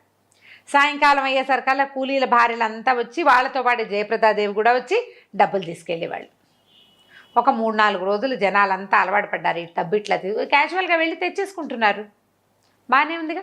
ఒక 5-6 రోజులు గడిచేసరికి ఇతను ఏం చేశాడంటే, ఒరే ఈసారి ఇవాళ లేఖకుడి భార్య వస్తుంది, మీ డబ్బులు దొరగారు నారాయణ గారి దగ్గర ఉన్నాయని చెప్పు, అక్కడికి పంపించు, అది లోపలికి వస్తుంది, లోపల రాగానే గదిలోకి తోసి తలిపేసేసి నేను చూసుకుంటాను ఆవిడ సంగతి అన్నాడు. సరే ఏమైంది, ఈవిడ కాస్త వచ్చింది. వచ్చేసరికి అందరికీ డబ్బులు ఇస్తున్నారు. అమ్మ మీకు ఇవ్వాల్సిన డబ్బులు అయ్యగారు కొంచెం ఏదో ఎక్కువ వేసి ఇవ్వదలుచుకున్నట్టు లేఖకుడికి అయ్యగారి దగ్గరికి వెళ్ళమంటే రోజు ఆ ఇంట్లోకి వస్తుంది కదా ఆవిడ. అలాగే ఏముంది ఇక్కడ దాకా అలవాటైంది, మొదట ఇక్కడ కొత్తగా ఉంది, తర్వాత ఏముంది లేని లోపలికి వెళ్ళింది. వెళ్ళేసరికల్లా ఆ వెంబడి పెట్టుకు తీసుకెళ్తున్నవాడు ఆవిడ ఆ గది గుమ్మం దగ్గరికి రాగానే వెంటనే ఆవిడ గదిలోకి ఒక తోపు దోసి వెనక నుంచి తలిపేసేసాడు. వేసేసరికల్లా అది పెద్ద అంతఃపురం, లోపల భాగం చాలా పెద్ద గది, ఒక పడక, దాని నిండా పువ్వులు, అక్కడి నుంచి ఏవో పాలు గీలు పళ్ళు గిళ్ళు అగరత్తులు పొగలు అవి వస్తున్నాయి. ఇది ఏకాంత మందిరం, ఎవ్వరూ లేరు, పెద్ద మందిరం. ఇవిడ నిర్ఘాంతపోయింది. ఆవిడకి తెలియని మందిరాల మహారాజు పుత్రిక, మహారాజు భార్య. ఇక్కడ ఏదో జరగబోతోందని తెలిసి ఇక అటు ఇటు దారి చూస్తే ఒకే తలుపు, ఆ లోపలికి వెళ్ళి ఇంకా తలుపులు లేవు, దానికి కిటికీలు కూడా లేవు. కిటికీలు పై ఎత్తునున్నాయి, చిన్న గవాక్షం, పెద్ద కిటికీగా లేదు, చిన్న ఏమంటారు మరి వెంటిలేటర్ లాంటిది ఉంది, అందులోంచి బయటికి వెళ్ళలేరు. ఆవిడ అటు అటు వెతికింది. తీరా చూస్తే ఒక పెద్ద పెట్టు ఉంది అక్కడ, పెట్టె తెరిచి పెట్టుంది. ఈవిడ అమ్మవారిని ప్రార్థించింది, నేను గనక ఈయన మా సోమదత్త మహారాజు యొక్క కూతుర్నై యజ్ఞశేషంగా పుట్టిన దాన్ని అయితే, పురూరవ చక్రవర్తిని మనసావాచా కర్మణ భార్యగా ఆయన్ని ప్రేమించి ఆరాధించిన దాన్ని అయితే, నా భర్త అశేషమైన పుణ్యాన్ని సంపాదించిన వాడైతే, ఆయన ధర్మపరుడైతే, నేను లోపల దిగి దాక్కుంటున్న ఈ మందసం ఆయన ముట్టుకుంటే తప్పిస్తే తెరుచుకోకూడదు. ఎవరు? భర్త. నా భర్త ముట్టుకుంటేనే ఇది తెరుచుకోవాలి. నేను ఎంతకాలమైనా సరే అన్నపానీయాలు లేకపోయినా, వస్త్రం లేదు, అన్నపానీయం లేదు, మంచినీళ్ళు కూడా లేవు, గాలి కూడా లేని ఈ మందసంలో నా భర్త వచ్చి తలుపు తెరిచేదాకా నేను జీవించి జలసత్వాలతో ఉండాలి ఇందులో. ఇది భగవంతుడి మీద ఆన అని చెప్పి ఆ పెట్టెలోకి దిగేసి లోపల నుంచి పెట్టె లాగేసేసుకుంది, మూతపడిపోయింది. ఆవిడ పెట్టెలో ఉండిపోయింది. ఈ నవకోటి నారాయణ వచ్చాడు లోపలికి, బయట తలుపు గడి తీసుకుని వచ్చాడు. ఏది తలుపు వెనకాల దాక్కుంది, దాని వెనకాల దాక్కుంది, దేని వెనకాల దాక్కోలేదు, ఎక్కడా లేదు, గవాక్షాలు ఏమీ లేవు, అని లేవు కదా, ఎక్కడ బయటకు వెళ్ళదు. ఈయనకి ఏం తట్టింది, ఈ పెట్టెలో కూర్చుందేమో అని డౌట్ వచ్చింది. ఆ పెట్టె తీయటానికి శత విధాలా ప్రయత్నించాడు, పెట్టె. మామూలుగా తను తెరిచి వేసే పెట్టె ఇవాళ ఎందుకు తెరుచుకోవట్లేదో అతనికి అర్థం కాలేదు. అక్కడి నుంచి పని వాళ్ళని పిలిచారు. వాళ్ళు కత్తులు, కటార్లు, పలుగులు, పారలు పట్టుకొచ్చారు. చిత కొట్టినా ఆ చెక్క పెట్టె తెరవబడలా, ఏం చేసినా తెరవబడలేదు. అప్పుడు ఈయనకి స్ట్రైక్ అయింది, ఒకవేళ లేఖకుడు అని పేరుతోటి ఇక్కడ ఉన్నవాడు సామాన్యుడు కాడేమో, అతని భార్య ఆవిడ సామాన్యురాలు కాదేమో, ఆమె కానీ ఇందులోకి వచ్చేసిందా, ఏ ప్రయత్నం చేత ఇది తెరవబట్టలేదు అంటే ఏం శక్తి ఉందో వీళ్ళకి. ఇప్పుడు ఎవరికైనా తెలిస్తే మన నవకోటి నారాయణత్వం పోతుంది. ఏం చేశాడు, ఒరే దీన్ని ఏదైనా పోసి తగలబెట్టేయండిరా అన్నాడు. ఆ పెట్టెని ఆమెను కాల్ చేస్తే కనీసం ఈ అపప్రద ఆమె ఎక్కడ పోయిందో నాకు తెలియదు అని చెప్పేసేయచ్చు. అయితే వాళ్ళు ఏం చేశారు, ఒక క్షణం యువతలకు వచ్చాక అన్నాడు, ఇల్లంతా తగలబెట్టేయండి, మొత్తం తగలబడిపోయింది, ఆమె లోపలికి వచ్చింది తగలబడిపోయింది అని చెప్పచ్చు అన్నాడు. అనేసరికల్లా వీళ్ళు ఏం చేశారు, మొత్తం ఇల్లు నూనె పోసి అంటించేసరికల్లా అది ఆ పక్కనున్న ఇంకో కట్టడం అన్నీ అంటుకుపోయినాయి. కూలీలు కూడా ఆర్పడానికి ట్రై చేశారు, అంతా భగమని మండిపోతుంది. చేయగలిగి కావాల్సిన మంట పెడితే కావాలని పెట్టిన మంట ఎట్లా ఆరుతుంది, ఏదో అనుకోకుండా మండింది అనుకో ఓ పక్కన అంటుకుంటుంది, ఆ కాస్త నీళ్ళు చల్లితే సరిపోతుంది. వీళ్ళు అన్ని పక్కల నూనె పోసి అంటించినప్పుడు పరశురామ ప్రీతి అయిపోయింది, అగ్నిహోత్ర ప్రీతి, అది మొత్తం కాలిపోయింది. కానీ ఆ పెట్టె మాత్రం చెక్కు చెదరల. ఆమె ఎట్లాంటి ఇది పెట్టింది, ఒట్టు పెట్టింది. ఆవిడేమో యజ్ఞశేషంగా పుట్టింది, భర్త ఏమో చక్రవర్తి, ఆయన ధర్మాత్ముడు, నీతిపరుడు, దైవానికి ప్రబలమైన శక్తి, బలమైనది దైవమేనని మనసావాచ నమ్మినవాడు. దానికి తలొగ్గే కదా ఇట్లా రోడ్డు మీద ఉన్నాడు ఇప్పుడు పళ్ళాం పిల్లలతో. తగలబళ్ళ ఏమనుకున్నాడు, దీన్ని సముద్రంలో పారేద్దాం అనుకున్నాడు. ఈ లోపల ఈవిడ ఈ ఉన్న హడావిడిలో భార్య ఎక్కడికి వెళ్ళిందో ఆయన చూసుకోలే. కొద్దిగా ఒళ్ళు తెలిసి ఈ హడావిడంతా సర్దుమింటిది, జయప్రదేది లేదు. ఆవిడ భవనంలోకి వెళ్ళింది, ఆ భవనం మంటల్లో భార్య కాలిపోయింది అనుకున్నాడు ఆయన. అందరూ అదే అన్నారు. ఆమె లోపలికి వెళ్ళింది, కొంతమంది కూలీలు కూడా తగలబడిపోయారు, ఆవిడ కూడా అలాగే అయిపోయింది అనుకున్నారు. వీడు ఈ పెట్టెని సముద్రంలో పారేద్దామని మేఘాల మీద ప్రయాణం పెట్టేసుకున్నాడు. సముద్రం వీళ్ళకి దగ్గరలో ఏం లేదు, ఈ పెట్టెని మోయించుకుని తీసుకెళ్ళాలి. నేను ఈ ఇల్లు కాలిపోయింది, నా మనసంతా చెదిరిపోయింది, నేను ద్వీపాంతరవాసానికి వెళ్తున్నాను అని చెప్పి కూలీలకు చెప్పాడు, మీ దారిని మీరు పని చేసుకోండి అని. చేసుకోమంటే మరి వీళ్ళ దారిని వీళ్ళు ఉంటారు. తన సామాన్లు ఇక్కడ తగలబడిపోయినా ఇంకా ఉన్నాయి ఇళ్ళు బాకిళ్ళు, ఆ సామాన్లతో పాటు ఈ మందసాన్ని కూడా మోయించుకుని తీసుకెళ్ళాడు. ఈ లోపల కూర్చున్న జయప్రదాదేవికి ఏమీ ఇబ్బంది లేదు, స్థిమితంగా కూర్చున్నది.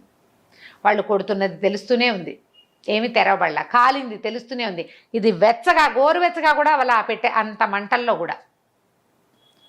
ఇప్పుడు ఈవిడికి తన సముద్రంలో పడేయడానికి తీసుకెళ్తున్నాడు అనే విషయం తెలిసిపోయి సముద్రం మీదకి ఎక్కించి దాని మీద అంటే నావ మీదకి ఎక్కించి సముద్రం మీద తోసే సమయానికి చెప్పింది నవకోటి నారాయణ, ఎందుకు వృధాగా ఈ ప్రయత్నం చేస్తావు, నా భర్త ముట్టుకుంటే కానీ ఇది తెరవబడదు, నువ్వు ఏ ప్రయత్నం చేసినా సరే ఈ పాపని నిన్ను విడిచిపెట్టదు, నువ్వు పగలగొట్టావు, కొట్టలేకపోయావు, కాల్చావు, తగలబెట్టలేకపోయావు, సముద్రంలోకి పడేసినా నీది నీ వెనకాలే ఉంటుంది, నీ చేసింది నిన్ను వదిలిపెట్టదు, ఈ వృధా ప్రయత్నం మానుకోమని చెప్పింది లోపల నుంచి. ఆమె కంఠము లోపల నుంచి వినపడుతున్న గాజులు గలగల తెలిసేసరికల్లా ఈయన ఏం చేశాడు, ఇంకేం చేస్తాడు, సముద్రంలో పడేయకుండా వెనక్కి తీసుకొచ్చి తను ఉంటున్న ఒక ద్వీపం దగ్గర ఒక చెట్టు కింద ఆ మందసాన్ని ఉంచేశాడు. ఎప్పటికి తెరవబడితే అప్పటికి తెరవబడుతుంది. ఆమె ఎట్లా జీవించిందో కూడా ఇతనికి అర్థం కాల. ఈవిడ తన తాలూకు గొప్పతనం చెప్పాల, 7 సంవత్సరాల వరకు ఈ పెట్టె తెరవబడదు, 7 ఏళ్ల వరకు నేను ఇందులో జీవించే ఉంటాను. శని 7 ఏళ్ళు, 7 సంవత్సరాల ఒక వ్రతం ఇది. నా భర్తే వచ్చి నన్ను బయటికి తీసుకొస్తాడు, నువ్వు ఇందులో పడేసి కూడా ప్రయోజనం లేదని చెప్పేసరికి 7 ఏళ్ల పాటు ఈ మందసాన్ని రక్షించే బాధ్యత అతందే. ఇంకా మరి ఈ అమ్మాయి ఇందులో ప్రవేశించడానికి తనే కారణమయ్యాడు. అందుకని ఆ మందసాన్ని తీసుకెళ్ళి ఓ చెట్టు కింద పెట్టించాడు. అది గాలి వాన ఏమొచ్చినా సరే అదేమీ కదలదు, ఆ లోపల ఉన్నవాడే స్థిమితంగా కూర్చుని ఉంటుంది. సరే అక్కడే ఒక భవంతి నిర్మించుకుని దానికి దగ్గరలోనే అక్కడ ఉండిపోయాడు, ఆ పెట్టెని కాపాడుకుంటూ. ఇక్కడ ఈయన భార్య లేదని తెలిసింది. సరే ఏం చేస్తాడు, పిల్లల్ని తీసుకుని ఇంకో చోటికి ప్రయాణం అయ్యాడు. ఆయన శనీశ్వరుడికి ఇష్టం లేదు, ఈయన సంగతి చూడాలి, ఇంకా కష్టపెట్టాలి. ఆ అమ్మాయి వెళ్ళిపోయింది, ఇప్పుడు ఇతను పిల్లలతోటి ఉంటాడు, ఆ పిల్లల నుంచి సెపరేట్ చేయాలి. సరే ఏం చేశాడు, 2 పిల్లల్ని ఎత్తుకుని, పిల్లలు 2 అమ్మ కోసం ఏడుస్తున్నారు, మరి చిన్న పిల్లలు కదా. సరే ఇంకేం చేస్తాడు, తల్లి కోసం బెంగపెట్టుకుని ఏడుస్తున్నారు, అక్కడే ఉంటే ఇంకా తల్లి గుర్తొచ్చి బాధపడతారు. అందుకని ఏమనుకున్నాడు, వేరే చోటకు వెళ్దామని ఒక నది దాటి ఇంకో వైపుకి వెళ్దాం అనుకున్నాడు. మంచి బ్రహ్మాండమైన వర్షం, ఆ వాన కొంచెం తగ్గింది, వర్షం ఈ ఏరు పొంగుతోంది. ఏం చేశాడు, ఓ పిల్లాన్ని ఎత్తుకుని అటు దాటించాలి, 2 పిల్లల్ని ఎత్తుకుని దాటించలేదు, ఒకేసారి ఎట్లా వెళ్తాడు. అందుకని ఏం చేశాడు, ఓ చెట్టుకేసి ఒక పిల్లాన్ని కట్టేశాడు. కట్టేసి నాయన ఇక్కడే కూర్చో, అన్నయ్యని అక్కడ దింపొస్తానని చెప్పి ఈ పిల్లాన్ని ఇక్కడ పెట్టి ఓ పిల్లాన్ని ఎత్తుకుని తీసుకుపోయాడు. తీసుకెళ్ళి వాడిని అవతల వైపు కట్టేశాడు చెట్టుకి. వాడిని మరి తీసుకెళ్ళి అక్కడ మరి పిల్లాడైతే అటు ఇటు వెళ్ళిపోతాడు. పిల్లాడు 4 అడుగులేసి అటు ఇటు వెళ్ళిపోతే ప్రమాదం కదా. మళ్ళీ వెనక్కి వచ్చి చిన్న పిల్లాడిని తీసుకెళ్దాం అనుకున్నాడు. వెనక్కి రావడానికి నదిలోకి దిగగానే ఈ శనీశ్వరుడు నదికి ఉధృతి పెంచేశాడు. పిల్లలిద్దరూ ఒకే నదికి చెరో గట్టున చెరో చెట్టుకి కట్టబడి ఉండగా తండ్రి నీళ్లలో కొట్టుకుపోయాడు. అయ్యో, పిల్లలు ఉండిపోయేసరికల్లా సరే ఏమో ఇంకేం చేస్తారు, ఇక చేయగలిగేది ఏమిటి, కొట్టుకుపోయి ఎక్కడో ఒక చోటకి చేరాడు. తీరా చూస్తే అక్కడ గొర్రెల కాపర్లు కొంతమంది ఉన్నారు. వాళ్ళు ఎవరో కొట్టుకొస్తున్నారు నీళ్లలో. వాళ్ళ గొర్రె అనిపించింది, ఎవరి గొర్రె పడిపోయింది అన్నమాట. తర్వాత తెలిసింది గొర్రె కాదు, వీడెవడో మనిషి. కొంతమంది దిగి తాళ్ళేసి లాగితే ఆ వరవడికి కొట్టుకుపోతున్న ఆయన మోసుకొచ్చి యువతలు పెట్టారు. ఆయన ఏం నీళ్లు తాగేలా, ఈదగలడు, ప్రవాహానికి అడ్డం పడలేకపోతున్నాడు, నీళ్ళు లాగేస్తున్నాయి కదా. నాయన ఎవరు నువ్వు, ఏమిటి నాయన అని అడిగారు. అడిగితే ఏం చెప్పాలి? సరే ఏమన్నాడు, నేను పురూరవ చక్రవర్తి పరివారంలో గొర్రెలు కాసేవాడిని, నా పేరు ఆనందకోనుడు. ఈ గొర్రెలు కాస్తూ ఇది ఈ నదీ తీరానికి వస్తే గొర్రెలు ఎటో పోయినాయి, నేను నదిలో పడిపోయాను అన్నాడు. అనేసరికల్లా వాళ్ళు ఏం చేశారు, అయ్యో ఎంత కష్టం వచ్చింది, మనిషి ఎంత బాగున్నాడు, చక్కగా లక్షణంగా ఉన్నాడు, నాయన మాతో పాటు ఉండు, మేమందరం గొర్రెలు కాసేవాళ్ళమే, 4 గొర్రెలు ఇస్తాం, గొర్రెలు మేపుకుందు కానీ రా మాతో పాటు రా అని వాళ్ళు ఏం చేశారు, ఈయనకి కట్టుకోవడానికి పొడి బట్టలు ఇచ్చి 2 కంబళ్ళు ఇచ్చి చలి మరి వారిని నీళ్ళల్లో కొట్టుకొచ్చేవాడి పరిస్థితి ఎట్లా ఉంటుంది, ఓ చిన్న గుడిసె ఒకటి ఏర్పరిచి ఇక్కడ ఉండు నాయన మాతో పాటు అంటే ఆ చచ్చిపోయిన భార్య తప్పిపోయిన పిల్లల గురించి ఏడ్చుకుంటూనే నోరు మూసుకొని వీళ్ళతో పాటు ఉండిపోయాడు.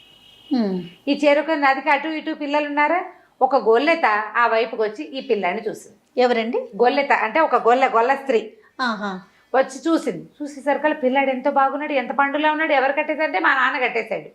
నాన్నే తెలుసు, అంతకంటే వాడికి ఏం తెలియదు, పేర్లు గీర్లు తెలియవు వాడికి. సరే పిల్లాన్ని ఓడదీసి ఎత్తుకున్నాక ఏమైంది, 2వ గట్టుకి వెళ్దామని ఒక చిన్న డింగీ తెచ్చుకుంది. ఆ డింగీలో ఈ పిల్లాన్ని పెట్టుకుని ఈ నది దాటించబోయింది. నది దాటించేసరికల్లా అక్కడ చెట్టు కట్టేస్తున్నాడు 2వ. మా అన్నయ్య ఉన్నాడు అన్నాడు వీడు. అయ్యో 2 పిల్లల్ని చెట్టు కట్టేశారు, ఇదేమిటోనంటే ఆ 2వ పిల్లాన్ని కూడా ఓడదీసింది. పోనీలే, ఇద్దరు ఒక దగ్గరే ఉన్నారు. అన్నదమ్ములు ఇద్దరిని ఆవిడ కాస్త చంక పెట్టుకుని వెతికింది, ఎవరు కనపడలేదు. పోగొట్టుకుని నాన్న ఎవరంటే నాన్న ఎత్తుగా ఉంటాడు, పొడుగ్గా ఉంటాడు, అదే తప్పిస్తే ఇక వాళ్ళకి ఏమీ తెలియదు. చిన్న పిల్లలు 3-4 లోపల, 3-4 ఏళ్ల పిల్లలు. సరే ఏం చేసింది, ఈ పిల్లలిద్దరు ఒకేసారి దొరికారు. అదృష్టంలాగా నాకు పిల్లలు లేరు, వీళ్ళని నేనే పెంచుకుంటానని పిల్లల్ని తీసుకుపోయింది. అయితే గొల్లావిడ కదా, వీటి దగ్గర ఆవులు గేదెలు ఉన్నాయి, ఆవులే ఎక్కువగా ఉన్నాయి. ఈ ఆవులు కాయడానికి ఒక పొల్ల ఇస్తే పిల్లలు పొల్లలు తీసుకోకుండా మూలంగా కత్తి ఏదైనా ఉంటే కత్తి పుచ్చుకుని తోరేవాళ్ళు. ఆవిడనుకు వీళ్ళు ఎవరో పెద్ద రాజుగారి పిల్లలు అయి ఉంటారు, వీళ్ళకి మామూలు లక్షణాలు లేవు, ధోరణి ఏదైనా చూపిస్తే లేట్ చేసుకుంటారు, కత్తి కనపడిన పాములుగా పిల్లల్లాగా ఎక్కడ పడితే అక్కడ పట్టుకోవటంలా, తెలివి తక్కువగా లేరు వాడు. కత్తి ఎక్కడ పట్టుకోవాలో వాడికి ఉగ్గుపాలతోటి పెట్టేసినట్టుంది వాడి చరిత్ర. దాంతో ఇప్పుడు ఏం చేసింది, సరే పిల్లలకి ఏమైనా విద్యలు నేర్పిస్తే బాగుంటుందని వాళ్ళ దగ్గర ఈ కర్ర సాము కత్తి సాము చేసే వాళ్ళు ఎవరో స్నేహితులు ఉంటే వాళ్ళ దగ్గర పెట్టింది. మా పిల్లలు కూడా నేర్పించండి. ఆ పిల్లలిద్దరు ఈ గోళ్ళావిడ దగ్గరే పెరగటం మొదలుపెట్టారు. ఈ ఆనందకోణుడు ఇక్కడ ఈ గొర్రెల వాళ్ళ దగ్గర ఉన్నాడు కదా. సరే ఏమైంది, ఈ గొర్రెలు తోలుకెళ్తుంటాడు. ఆ గొర్రెలు అటు ఇటు తిరుగుతాయి, మళ్ళీ సాయంకాలం తీసుకొస్తాడు. ఆ ఉన్న వాళ్ళు ఏదో ఒక ముద్ద అడకేసి పెడతారు, వాళ్ళతో పాటు కలో గంజా ఒక ముద్ద తింటూ బతికే ఉన్నాడు ఆయన. ఎప్పటికో ఇక్కడి నుంచి వస్తుంది. శనేశ్వరుడు ఎంతకైనా తగును, చూడు ఎన్నెన్ని చేశాడు. మహారాజుని తీసుకొచ్చి ముందు కూలింగ్ చేశాడు, తర్వాత గొర్రెలు కాపరం చేశాడు. ఇంకా ఏం చేయబోతావో నాయనా నువ్వు నాతోటి అనుకుంటున్నాడు అనమాట. అయితే ఏమైంది, ఈయనకి చాలేదు శనీశ్వరుడికి, ఇంకా ట్రై చేయాలి. కానీ ఈయనకి చూడండి తెలిసి కూడా కష్టాలు పడుతున్నాడు ఇంకా కూడా. మరి చెప్పాడు కదా యవ్వనంలో పట్టుకోమన్నాను, పట్టుకున్నాడు, మరి తప్పదు, అనుభవించాల్సిందే. దీనికి తిరుగుబాటు చేసి గొడవ చేసి లాభం లేదు, ఒగ్గటమే అంతే. ఇంకా సర్దుకుని ఉండటమే. సర్దుకుంటూ ఉంటే శని సర్దుకున్న వాడిని గెలిపిస్తాడు. శనిగ్రహపు లక్షణం అది. నువ్వు లాక్కున్న కొందికి తెగుతుంది తప్పిస్తే ప్రయోజనం లేదు. సర్దుకుని ఎలా ఉండాలో అలా ఉండాల్సిందే. అంటే ఎట్లా కాదు రమ్మగారు, మీ ఉద్దేశం అంటే కష్టం వచ్చినా కూడా దాన్ని అనుభవించాలి. నీకు ప్రారంధ కర్మాన్ని అనుభవిస్తే తీరిపోతుంది కర్మానుభవం. అనుభవించనని దుఃఖపడ్డం వల్ల దుఃఖం ప్లస్ అవుతుంది, కష్టానికి తోడు దుఃఖం ప్లస్ అవుతుంది. దుఃఖపడి నువ్వు పెనుగులాడి అక్కడి పరిగెత్తి ఇక్కడి పరిగెత్తి అదే అవన్నీ చేశారు అయినా నాకు ఇది కాలేదంటావు. నువ్వు చేసేవి చేస్తూనే ఉంటావు క్రియలు. ఇది ఎలా చేయాలి, చేయాల్సిన పని చేసినట్టుగా చేయాలి, దీనికి ప్రతిక్రియగా చేయకూడదు. నేను 4 గుళ్ళు తిరిగాను అయినా నన్ను ఏ దేవుడు కరుణించలేదు అనకూడదు. అసలు భగవంతుణ్ణి ప్రశ్నించకూడదు శని దశ ఉన్నవాడు. తల వంచుకొని వెళ్ళిపోవాల్సిందే. వంచి ఎంత బరువు నువ్వు వంగిన కొద్దీ వేస్తాడు, నువ్వు మోసిన కొద్దీ నువ్వు నచ్చుతావు ఆయనకి. మోసిన కొద్దీ నీకు తర్వాత జీవితం చాలా బాగుంటుంది. నేను అదే అడుగుదాం అనుకుంటున్నా. చాలా బాగుంటుంది తర్వాత జీవితం. శని దశలో నలిగిపోయిన వాళ్ళు ఆ దశ తర్వాత దశలు తిరిగిపోతాయి, వాళ్ళకి దశ తిరిగింది అంటారు చూసావా, అట్లా తిరుగుతుంది. వంగాలి, భగవద్ ప్రార్థనే చేసుకోవాలి, ఎక్కువగా భగవంతుడి పాదాలే పట్టుకోవాలి. ఈ కష్టం గట్టెక్కే మార్గం చూడమనాలి. సరే, ఏం చేశాడు ఇప్పుడు ఈ శని ఏం చేశాడు? ఇంకా కొంచెం ఎక్కువ పరీక్షించాలి. ఆ ఊరి రాజుగారి అంతఃపురంలో దొంగతనం జరిగింది. అంతఃపురంలో ఆయన దొంగతనం జరిగినటువంటి వస్తువులు మూటగట్టి ఎక్కడ ఈ ఆనందకోనుడు పడుకుని ఉన్నాడో పూరి గుడిసెలో అక్కడ తెచ్చిపెట్టాడు దొంగ. చూసారా? ఆ పని చేయించాడు ఆయనే చేయించాడు, అది కల్పించాడు. అది వాళ్ళేమో దొంగని వెతుక్కుంటూ వచ్చారు. దొంగ ఇటే వచ్చాడు, కనపడుతున్నాడు. మామూలుగా దొంగలు అసలు కనపడతారు? కనిపించరు, మాయమైపోతారు. కానీ ఇక్కడ కనిపించాడు వాడు. ఎక్కడి నుంచి కనిపించాడు? అంతఃపురం నుంచి ఊరంతా తిరిగి ఈ గొల్లలు, వీళ్ళు గొర్రెల కాపర్లు ఎక్కడ, గొల్లలు కాదు వీళ్ళు, గొర్రెల కాపర్లు ఎక్కడున్నారు? ఓ నదీ తీరాని ఉన్నారు. అక్కడికి ఆ నది కొంచెం ఊరికి దూరంగా ఉంది. అక్కడ దాకా లాక్కొచ్చాడు ఆ దొంగ వీళ్ళని, సైనికుల్ని. ఈ గదిలోకి వెళ్ళి అతన్ని దాంట్లో పడేసేసి వెళ్ళిపోయాడు. ఆ దొంగ కూడా సమున్నతాకారుడు. ఇక్కడ పడుకున్న ఆనందకోణుడు సమున్నతాకారుడే. మరి గమ్ముకొని దూరం నుంచి చూస్తే ఓ పొడుగాటి మనిషి చేతులు ఊపిస్తూ పరిగెడుతున్నాడు. పొడుగాటి చేతులు, ఇంత పొడుగువాడు, ఎత్తు, వాడికి మీసాలు ఉన్నాయి, గడ్డాలు ఉన్నాయి, జుట్టు ఉంది, అవే కనపడతాయి చీకట్లో. అంతకంటే ఏం కనిపిస్తాయి? ముక్కు మూతి కనపడవు కదా, ఒడ్డు పొడుగు కనపడతాయి. ఒడ్డు పొడుగు కనపడుతోంది. వీళ్ళంతా వెతుక్కుంటూ ఇక్కడికి వచ్చారు. ఈ పాకలోకే ప్రవేశించాడన్నారు. ఆ పాకలో ఆనందకోణుడు నిద్రపోతున్నాడు. ఆయన పక్కన మూట పెట్టుంది. ఏ దొంగ అయినా మూట పక్కన పెట్టు పడుకుంటాడు. ఆ పాయింట్ వాళ్ళు పట్టుకోలేదు. ఈయన పట్టేశారు. అందరూ అతనికి ఏమనుకున్నాడంటే, ఇక ఈ గొర్రెల వాళ్ళంతా ఇతన్ని గౌరవించేవాళ్ళు. ఇతని ముఖవర్చస్సు, అతని పద్ధతికి వాళ్ళెవ్వరూ ఏమీ అనేవాళ్ళు కాదు. చాలా ప్రీతి నేర్పేవాళ్ళు. ఆ ప్రీతిని చెడగొట్టాలి. ఆ శని దశలో అట్లాగే చీత్కారాలు వస్తాయి బంధువుల నుంచి కూడా. పాపం బంధువులు, స్నేహితులు ఎవ్వరూ దగ్గరికి రానివారు. అందరితోటి విరోధం వస్తుంది. అందరూ దూరం పెడతారు. ప్రతి వాళ్ళ చీత్కారము పడాల్సి వస్తుంది. ఈయనకు అట్లా వచ్చింది పాపం. ఈ గొర్రెల వాళ్ళ ఆశ్చర్యపోయి, ఇదేంటి మంచివాడు అనుకున్నావు, ఈయన దొంగ, నిశ్శబ్దంగా ఉంటున్నాడు, ఈ పని చేశాడా అన్నారు. సైనికులు వచ్చి పట్టుకుపోయారు. రాజుగారు ఆశ్చర్యపడి, ఈయన దొంగ ఏమిటి, మనిషి చూస్తే ఇట్లా ఉన్నాడు, సార్వభౌమ లక్షణాలు ఉన్నాయి. ఆ కిరీటం పెట్టుకునే చోట, ఆ భుజకీర్తులు ఉండే చోట గుర్తులు ఎవరికి ఉంటాయి? మామూలు వాడికి ఉండవు అవి. మణుల ఒరిపిడి ఉన్న గుర్తు వేరు. ఈయన అట్లా కనపడుతున్నాడు.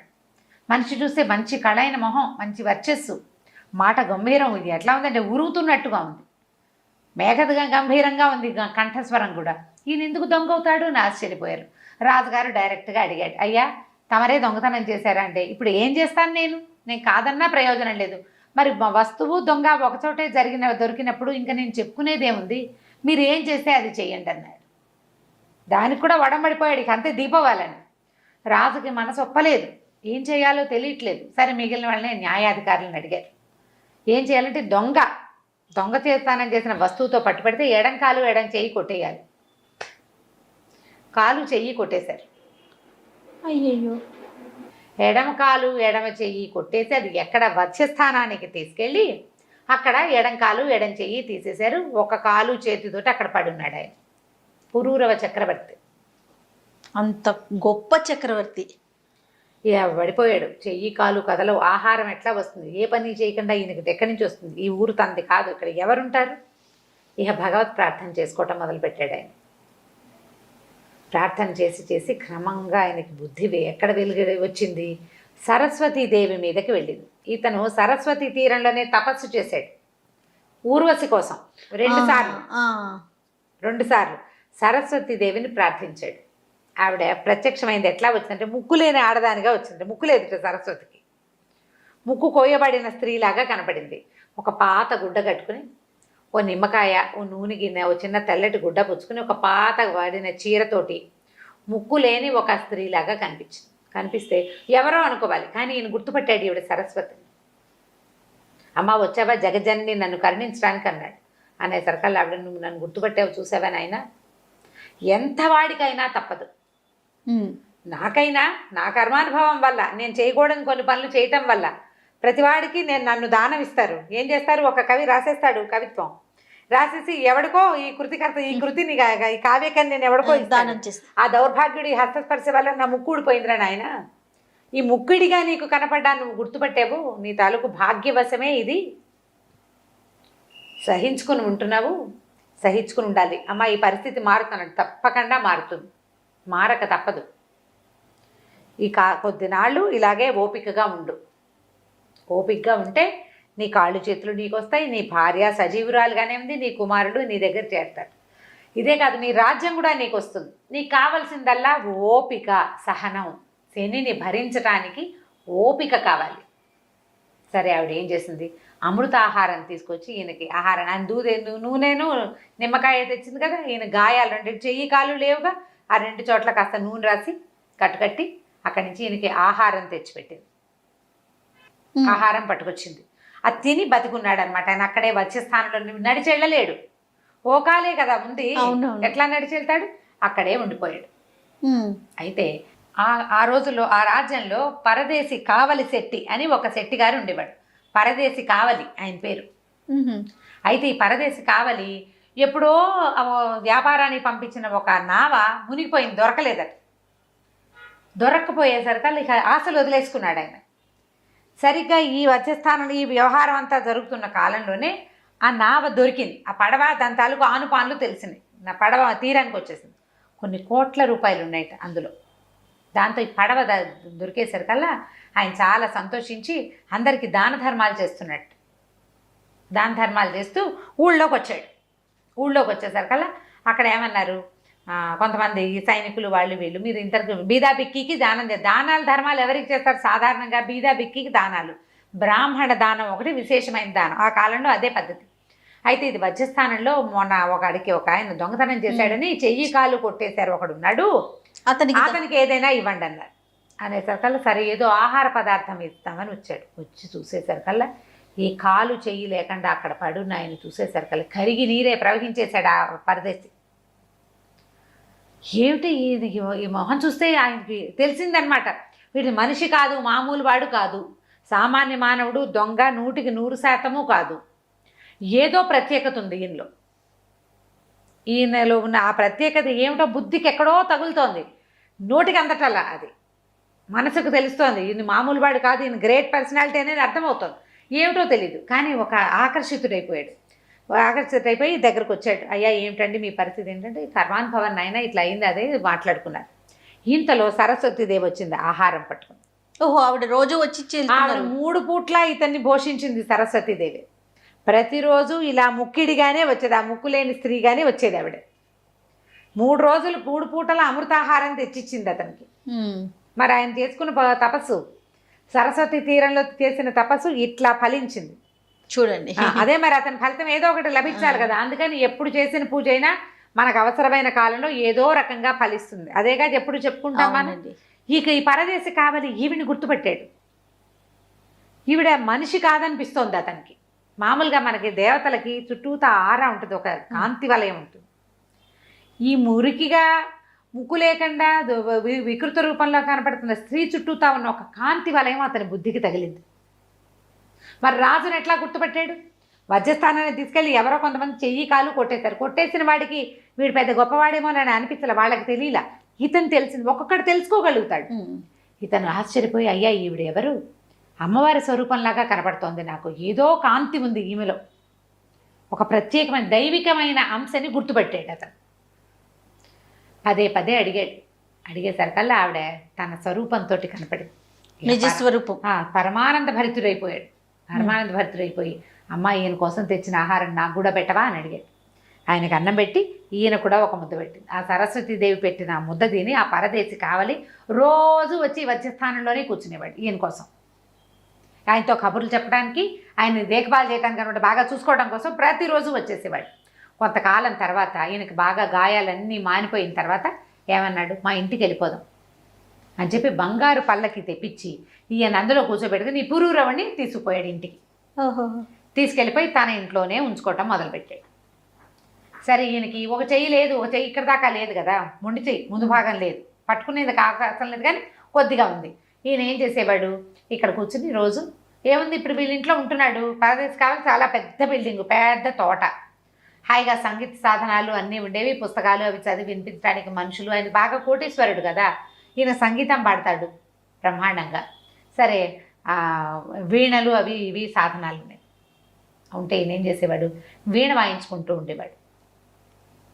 ఒక చెయ్యి ఖాళీగా ఉంది, ఎడం చెయ్యి కదా నరికేశారు, కుడి చెయ్యి బాగానే ఉంది కదా, ఈ కుడి చేత్తో వీణ పెట్టేవాడు, ఈ మొండి చేత్తోటే తీగలు సవరించుకునేవాడు. అయితే ఈ రాజుగారికి ఒక కూతురుంది పుష్పాంజలి అని. ఓహో. ఆ పిల్ల మహా గొప్పగా సంగీతం పాడుతుంది. మామూలు వీణ కాదు, బ్రహ్మాండంగా వాయిస్తుంది, చాలా బాగా పాడుతుంది. ఆ అమ్మాయికి ఏమిటంటే తనని సంగీతంలో జయించేవాడిని పెళ్లి చేసుకోవాలని కోరిక. అయితే ఒకరోజు వ్యాహ్యాళికని ఒక ఉద్యానవనంలోకి వచ్చి వీణ తెప్పించుకుని అక్కడ పాట పాడుతుంటే అదే సమయానికి ఈ పరదేశి కావలి గారి తోటలోంచి వినపడుతున్న సంగీతం విన్నది. అదేం సంగీతం, అదేం వీణ, అదేం కంఠం. ఆయన పాట కూడా పాడుకునేవాడు. మరి తోచాలిగా, ఆ పాట మీద మనసు పారేసుకుంది. ఎవరు ఏమిటి కనుక్కోమంది. పరదేశి కావలి గారి తోటలోంచి వినపడుతోంది, ఎవరో కనుక్కురమ్మని పంపించింది చెలికత్తల్ని. వాళ్ళు పోయి కనుక్కుంటే అక్కడ ఏముంది, ఒక ఆయన చెయ్యి కాలు లేవు, ఆయన ఉన్నాడు, ఆయన బ్రహ్మాండంగా పాట పాడతాడు. ఈ అమ్మాయి ఆయన పాట బాగుంది, అసలు ఆ గొంతుకి వివసురాలైపోయి అతన్నే పెళ్లి చేసుకోవాలని పుట్టింది ఈ అమ్మాయికి. ఓహో. ఎవరు నన్ను గెలుస్తారో వాళ్ళని పెళ్లి చేసుకుందామని కదా ప్రతిజ్ఞ. ఈయన పాటే నన్ను గెలిచిన పాట, నన్ను కైవసం చేసుకున్న పాట ఆయనది, కాబట్టి నేను ఆయన్నే పెళ్లి చేసుకోవాలి. ఎలా పెళ్లి చేసుకుంటారు, ఆయన దొంగ, రాజశిక్ష పడినవాడు, రాజదండన తీసుకున్నవాడు, ఓ కాలు చెయ్యి లేదు. రాజకుమార్తెను పెళ్లి చేసుకుంటే రాజు అవ్వాలి, అంతేగా. ఈ ఎవరో ఎక్కడి నుంచో కొట్టుకొచ్చిన వాడు. ఈ లోపల ఏమైంది, ఈ అమ్మాయి వివాహం కోసం ఆలోచిస్తోందని తెలిసేసరికి నాన్న ఏం చేశాడు, వాళ్ళకి వీళ్ళకి కబురు చేసి స్వయంవరం ప్రకటించాడు. ఈ అమ్మాయి నిర్ఘాంతపోయింది. అయ్యో, నేను ఆ తోటలో ఉన్న కాలు చేయలేని ఆయనకి మనసు ఇచ్చాను, ఇప్పుడు ఎట్లా పెళ్లి చేసుకుంటాను. ఇక భగవత్ ప్రార్థన చేయటం మొదలుపెట్టింది. అయితే ఈ చెలికత్తలు చెప్పారు, అమ్మ నీకు ఏది రాసిందో అది జరుగుతుంది కదా, ఒకవేళ నీకు ఇట్లా అవిటివాడితోటి పెళ్ళుంటే ఆయనే వస్తాడు, అవిటివాడితో పెళ్ళి అని నీ మొహాన్ని ఉండాలి. ఎందుకంటే భగవంతుడు విధి రాసిన రాతని ఎవ్వరూ తప్పించలేరు అని ఒక చిన్న పిట్ట కథ చెప్పింది. పిట్ట కథను పక్కకు పెట్టి మెయిన్ కథ ముందు చెప్పుకుని అప్పుడు పిట్ట కథలోకి వద్దాం. ఈ మన పురూరవుడు చేయి కాలు తెగి అక్కడ ఉన్నాడు కదా, ఈయనకి పరదేశి కావలి కనిపించినప్పుడు ఉపమహర్షి అని ఒక మహర్షి ఈయన దగ్గరకు వచ్చాడు. ఆయన ఉన్న వధ్యస్థానానికి వచ్చాడు. వచ్చి ఆయన చూసి ఆయనతోటి మాట్లాడాడు. సరస్వతీదేవిని కూడా దర్శనం చేసుకున్నాడు. అయ్యా, నువ్వు మహత్తరమైన దైవబలం ఉంది నీకు, ఈ సమస్య కొంతకాలంలో తీరిపోతుంది. నీ సంతానం ఉన్నారో, నీ భార్య ఎక్కడుందో వాళ్ళని కూడా నువ్వు అనతికాలంలోనే కలుసుకుంటావు. ఏ ఓపికతో ఇంతకాలం గడిపావు అదే ఓపికతోటి ఈ కాలాన్ని కూడా గడపమని చెప్పాడు. చెప్పిన ఈ ఉపమహర్షి ఆయన అలా నదులు, సముద్రాలు, చెరువులు అని దాటుకుంటూ అట్లా తిరుగుతూ ఉంటారు కదా మహర్షులు, భూసంచారం చేస్తూ ఎక్కడైతే ఈ గొల్లెతకి దొరికారే ఇద్దరు మగపిల్లలు ఆ ప్రాంతానికి వెళ్ళాడు. వెళ్ళి అక్కడ ఈ ఆటలాడుతున్న కర్రసాము చేస్తున్న పిల్లల్ని చూశాడు. ఆయన చూసేసరికి ఈ గొల్లెత ఏం చేసింది, ఆవిడ ఈయన దగ్గరకు వచ్చి, అయ్యా మీరు మహానుభావులాగా ఉన్నారు, నాకు ఇద్దరు పిల్లలు దొరికారు, మగబిడ్డలు. ఒక చెరువుకి, ఒక నదికి అవతల ఒడ్డున ఒక పిల్లాడు, యువతల ఒడ్డున ఒక పిల్లాడు కట్టబడి ఉన్న పిల్లల్ని తీసుకొచ్చి పెంచుకున్నాను.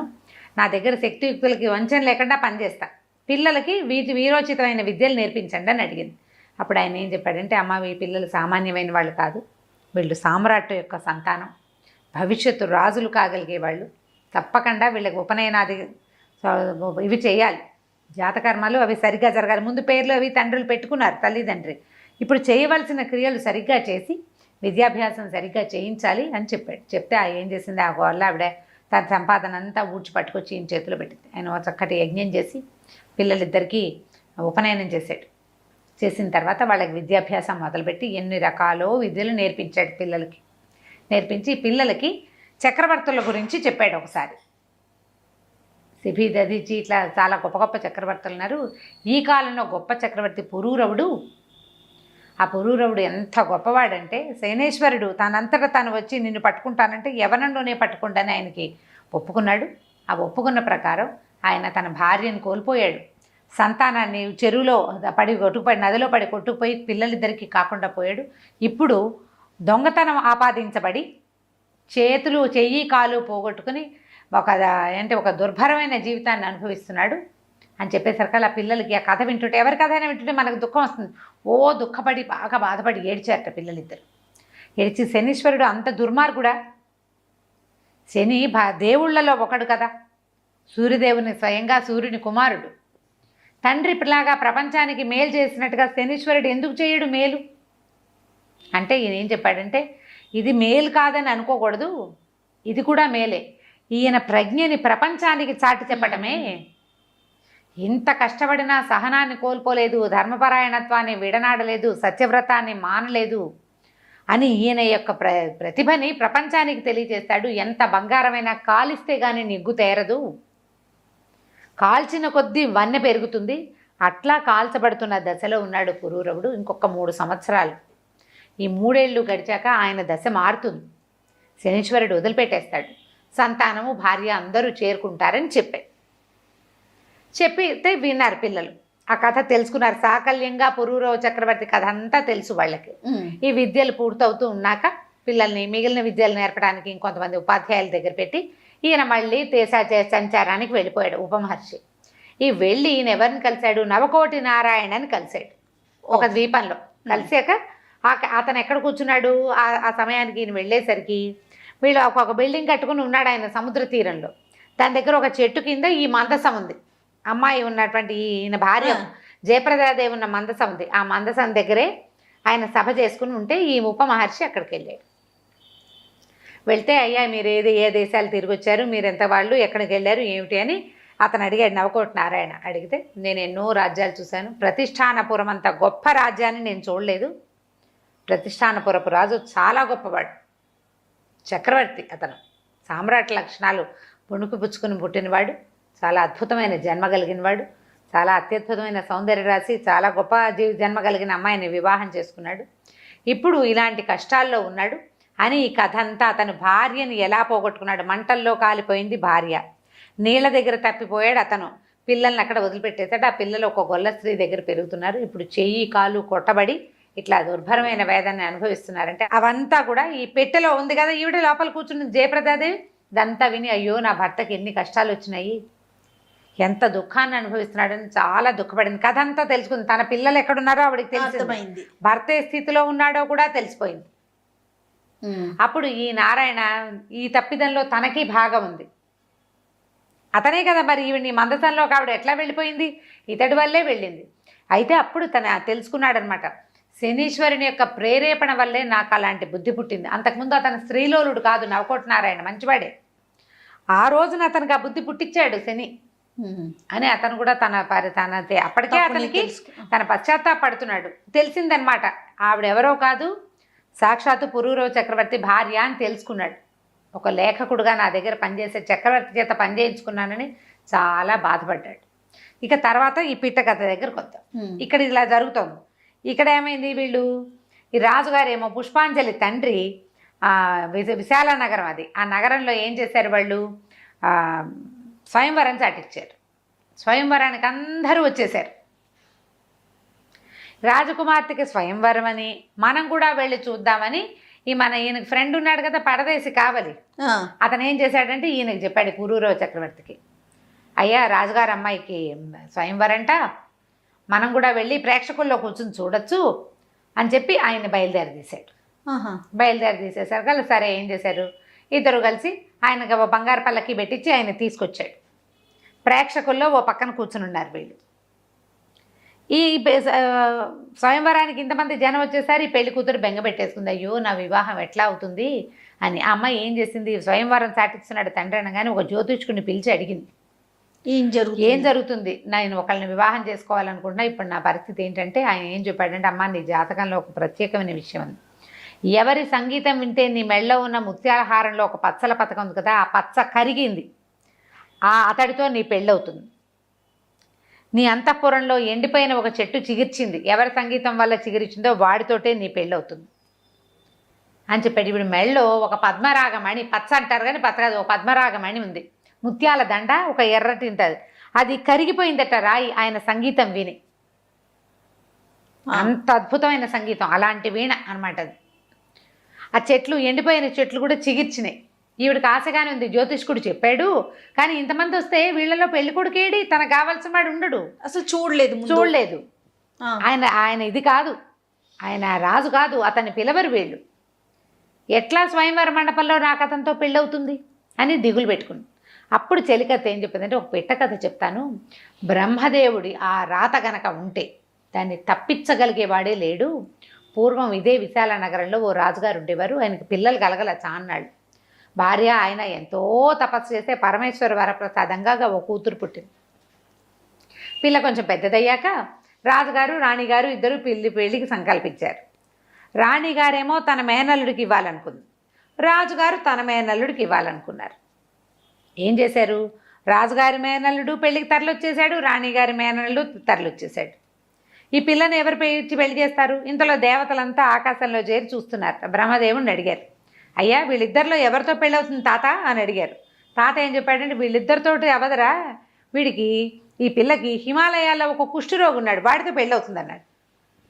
అనేసరికి ఇదేమిటి, పెళ్లి కొడుకులు ఇద్దరు సిద్ధంగా ఉంటే వాడెవరితోటో పెళ్ళవుతుందంటాడు తాత. ఈ రాచకన్యకి కుష్టివాడితో పెళ్ళేమిటి, పైగా వీళ్ళు ఉన్నది ఎక్కడ, హిమాలయాలు ఎక్కడ ఉన్నాయి, ఇక్కడి నుంచి అక్కడికి ఎట్లా వెళ్తుంది, పోనీ వాడెట్లా వస్తాడు, కుష్టి వ్యాధి అంటే వాడు నడవలేడు తిరగలేడు, సభ్య సమాజంలోకి వచ్చేవాళ్ళు కాదు, తాత భలే చేస్తున్నాడు అని అనుకుని, సరే ఏం చేశారు, ఈ కుష్టి వ్యాధిగ్రస్తుడు ఒకడు ఉన్నాడు కదా హిమాలయాల్లో ఉన్నాడు, వాడిని అక్కడి నుంచి తీసుకెళ్ళి గరుకుమంతుడికి చెప్పారట. గరుడా, తాత మన విధాత ఒక రాత రాశానన్నాడు, నా రాత తప్పదన్నాడు, రాత తప్పిద్దాం మనం, నువ్వు సహాయం చెయ్యి, ఈ కుష్టి వ్యాధిగ్రస్తుని తీసుకెళ్ళి హిమాలయాల నుంచి వింధ్య పర్వతాల దగ్గర పడేసి అని చెప్పారు. చెప్పేసరికి ఆయన ఏం చేశాడు, గరుకుమంతుడు వచ్చి ఈ కుష్టి వ్యాధి వాడిని తీసిపోయి వింధ్య పర్వతాల్లో పడేశాడు. పడేసరికి ఆయన నిర్ఘాంతపోయాడు, అయ్యా నువ్వేమిటి భగవంతుడికి వాహనానివి, సడన్గా నాకు వాహనాన్ని అయ్యావు, తిండి తిప్పలు నేనేం చేయను, అక్కడ నాకు అన్ని అవసరాలకు సరిపడా ఉన్నాయి, ఇక్కడ తెచ్చి పడేసావంటే, సరే నువ్వు కంగారు పడకు, దేవతల ఆజ్ఞ చొప్పున పడేసా, నీ మీద నాకేం శత్రుత్వం లేదు, నువ్వు నాకు ఆహారానివి కాదు, నీకు తిండే కదా అది నేను తెచ్చి పెడతా అన్నాడు. సరే ఇంతలో ఏమైంది, ఇక్కడ ఈ రాజకన్య దగ్గర రాజుగారి మేనల్లుడు పెళ్ళికి తరలిచ్చేసాడు, రాణిగారి మేనల్లుడు కూడా వచ్చాడు. రాణిగారి ఏం చేసింది, రాణిగారు పోసే అమ్మాయి, ఓ మీ నాన్న నాకు ఇష్టం లేని సంబంధాన్ని కుదిర్చాడు, నువ్వు ఓ పని చెయ్యి అని ఓ పెట్టే, అందులో ఆహార పదార్థాలన్నీ నింపింది, ఆహార పదార్థాలు పెట్టే, నువ్వు కూర్చోవడానికి స్థలం ఉంది, ఇందులో కూర్చున్నాక నువ్వు నిన్ను వేరే చోటకి పంపిస్తా, తలుపు తీయగానే కనపడ్డవాడికి తండేసే వాడే నీ మొగుడని చెప్పింది. చెప్పేసరికి సరే ఈ సామాన్లు మోసుకెళ్తున్నారు. ఈ గరుకుమంతుడు వీడికి ఆహారం తెద్దామని ఆయన వస్తున్నాడు. వస్తూ ఉంటే ఈ సామాన్లన్నీ పెళ్లి వాళ్ళకి పంపిస్తున్న సామాన్లలో ఈ ఆహారపు పెట్టెలు కనపడేసరికి గుమగుమలాడుతున్న పెట్టె అని కాళ్ళతందుని ఇరికించుకుని పట్టుకొచ్చేసాడు గరుకుమంతుడు. తెచ్చి ఈ కుష్టి వ్యాధిగ్రస్తుడిని వింధ్య పర్వతాల్లో పెట్టాడుగా, తీసుకెళ్ళి అక్కడ పడేశాడు. ఒరే నీకు ఆహారం తినరా నాయన అని. ఆయన ఏం చేశాడు, కుష్టి వ్యాధిగ్రస్తుడు పెట్టి తెరిచాడు. తెరిస్తే అటు ఇటు లడ్డూలు అవి ఇవి పెట్టినాయి, వాటి మధ్యలో చక్క కూర్చుని ఉంది, ఇట్లా గడకించి పెట్టుకుని. ఇది లేచింది, ఈయన చూడగానే దండ వాళ్ళ అమ్మ ఇచ్చి పంపించింది, దండెత్తి ఆయన వాళ్ళు వేసి, ఇదేమిటమ్మా నాకు దండేసి ఉంటే నాకు తెలీదు, మా అమ్మ ఎవరు పెట్టి తీస్తారో వాడే నా మొగుడంది, నువ్వే నా మొగుడివి, నువ్వే నాకు దేవుడిచ్చిన భర్తవని. ఈయన కుష్టి వ్యాధి ఎక్కడో వింధ్య పర్వతాల్లో ఉన్నాడు, దీన్ని దిక్కు దివాణం లేదా పిల్లకి, ఆ ఉన్న ఆహార పదార్థాలు తింటూ వాళ్ళిద్దరు అక్కడే ఉన్నారు కలిసి. ఎక్కడ హిమాలయాలు ఎక్కడ వింధ్య పర్వతాలు. పెళ్ళైపోయింది, వివాహం అయిపోయింది, గాంధర్వ వివాహం. భార్య ఇద్దరు మగ ఆడ ఒక చోట ఉండి మెళ్ళో దండేస్తే పెళ్ళైపోయినట్టే. పాతవరం ఇప్పట్లాగా ఖర్చులు లేవు జయ, హ్యాపీగా గారు అక్క దండేసి పారేస్తే పెళ్ళి అయిపోతుంది హ్యాపీగా. సరే ఇవాళ అక్కడ ఉండిపోయారు. తీరా చూస్తే రాజకుమార్తె కనపడలేదు. ఆ పెళ్లి కొడుకు ఈ పెళ్లి కొడుకు పొట్టాడుకున్నారు, అమ్మా నాన్న పొట్టాడుకున్నారు, పిల్ల ఏమైపోయిందో తెలియదు. ఈ లోపల దేవతలందు అందరూ బ్రహ్మదేవుడి దగ్గరికి వెళ్ళారు. తాత నువ్వేదో పెళ్ళి అంటివే, ఈ పిల్లకి మేనల్తో పెళ్ళి, ఎక్కడైందిరా పెళ్ళి, నేను చెప్పిన వాడితోటే అయిందన్నాడు. తీరా చూస్తే ఏముంది, హిమాలయాల్లో ఉండాల్సిన కుష్టి వ్యాధిగ్రస్తుడు పోయి వింధ్య పర్వతాల్లో కూర్చోబెడితే ఈ పెళ్లి కూతురు పని వాళ్ళ పోయి అక్కడికి వెళ్ళి పెళ్లి తీసుకుంది. బ్రహ్మ రాత ఉంటే అట్లా అవుతుంది. అడవిలో ఉసిరికాయ, సముద్రంలో ఉప్పు కలుస్తాయి. ఎక్కడ వాళ్ళు ఎవరినో పెళ్లి చేసుకుంటారు, వాళ్ళు ఊహిస్తాం అంతే అంతే. పెళ్ళిళ్ళు స్వర్గంలో జరుగుతాయంటారు. ఒకవేళ మంచి పిల్లని దుర్మార్గుడైన వాడికి ఎందుకు పెళ్ళి అవుతుందండి, వాడు వెధవా, వాడికి ఇచ్చి ఎలా పెళ్లి చేస్తారు, అవుతాయి పెళ్ళిళ్ళు. దుర్మార్గుడైన వాడే దాని మొహాన రాసుంటే నువ్వు నేను తప్పించలేమే. నువ్వు చూడు జయ, మనం ఇలాంటి మాటలు అంటే జనాలు కష్టంతో వస్తుంది, కానీ నాకు కూడా కష్టమే ఈ మాట మాట్లాడడం, నాకు ఇష్టం లేదు, కానీ ఒకటి చెప్పాలనే అనిపిస్తుంది. ఈ భర్తతో అస్సలు పడక ఎంతో హింసపడి డివోర్స్ తీసుకుంటారు చాలామంది. పెళ్ళంతో కూడా ఇది పనికిరాదని దాన్ని వదిలించుకుంటారు, చంపేసే వాళ్ళు కూడా ఉన్నారు. మళ్ళీ పెళ్లి చేసుకుంటారా? ఈసారి స్వర్గతుల్యంగా ఉన్న జీవితాల వాళ్ళు కనపడతారా జయ? మనకి చాలా తక్కువ కనిపిస్తారు అమ్మగారు. వీళ్ళ ప్రయత్నం లేకుండానే పెళ్ళిళ్ళు ఫెయిల్ అయిపోతాయి పాపం. వీళ్ళు ఏం చేయకుండానే ఇంకా ఏం చేయలేరు. వాళ్ళైతే పర్వాలేదు, కానీ వీడు నాకు కుదరడు, ఇలా ఉంటే నాకు కుదరదు అంటే ఇంతకంటే అధ్వానమైన పెళ్లి సంబంధాలు వస్తాయి తర్వాత. అవును, చెప్పలేకపోతాం. వాళ్ళ మొహానే రెండో పెళ్ళి ఉందనుకో, ఇక మనం చేయగలిగేది అంతే కదా. అది కూడా వాళ్ళ మొహాన రాసున్నదే కదా. అనుభవించాలని ఉంటే మొదటి మొగుడైనా రెండో మొగుడైనా 36వ మొగుడైనా చేసేదేం లేదు. అంతే, అలాగే గోలే తప్పదు ఇంకా. సరే, ఇది చెప్పింది చెలికత్తె, ఈ కథ విను, ఇట్లా జరిగింది కాబట్టి నీ పెళ్ళి తప్పకుండా నువ్వు అనుకున్న వాడితోటే అవుతుంది. ఈ అమ్మాయికి ఆ పద్మరాగమణి కరిగిపోయిందే ఉంది మనసులో. ఇంతలో దేవతలంతా చేరారు ఈ సభామంటపం పైన. తాత, ఇతనికి ఎవరితో వివాహం ఉందంటే వీళ్ళెవరు కాదు, చెయ్యి కాలు లేనిటువంటి ఒక వికలాంగుడితో ఈ పిల్ల పెళ్ళి అవ్వబోతోందని చెప్పాడు ఆయన. ఈ రాజుల్లో ఎవరో ఒకడు ఆమెను పెళ్లి చేసుకోలేడు. ఈ పిల్ల ఏం చేస్తుందో ఇదంతా కలయి తిరుగుతోంది, స్వయంవర మండపం అంతా వెతుక్కుంటోంది. ఎక్కడున్నాడా మన వీణ వాయించే అయినా అని. ఎక్కడ లేరు. వెతుకుతుంటే దేవతలు అడుగుతున్నారు, ఈ పిల్ల తిరుగుతోంది, ఎవరిని వరిస్తుంది అని. వీళ్ళెవరిని వరించదు, వికలాంగుడిని వరిస్తుంది, ఈ పిల్ల జాతకం వాడితోటి ముడిపడి ఉందని చెప్పాడు.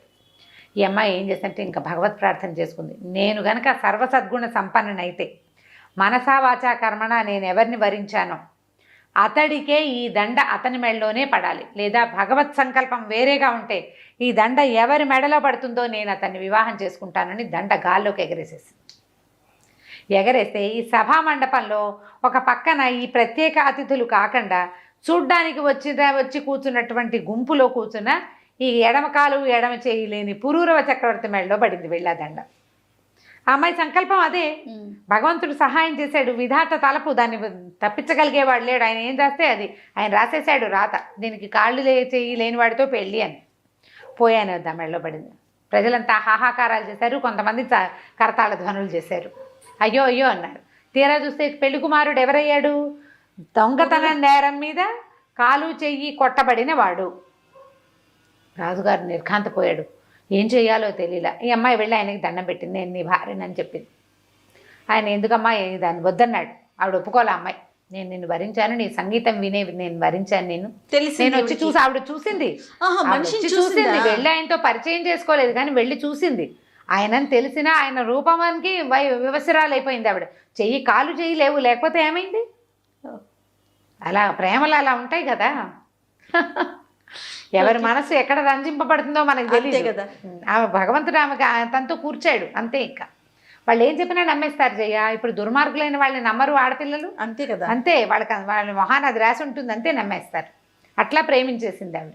ఇక ఆయన ఏమడిగినా సరే ఒప్పుకోలే. ఏం చెప్పినా కూడా నేను నీ భార్యని, భగవంతుడు కూర్చుని పెళ్లి సంబంధం కాబట్టి నేను తప్పననేసి. రాజుగారు చాలా సిగ్గుపడ్డాడు, మొహమాట పడ్డాడు. తను నేరారోపణ చేసిన ఆయన వాడిని పెళ్లి చేసుకోవటం ఏమిటి, పైగా ఈ కాళ్ళు చేతులు లేని వాడితో పెళ్ళి ఏమిటి, చాలా బాధపడ్డాడు.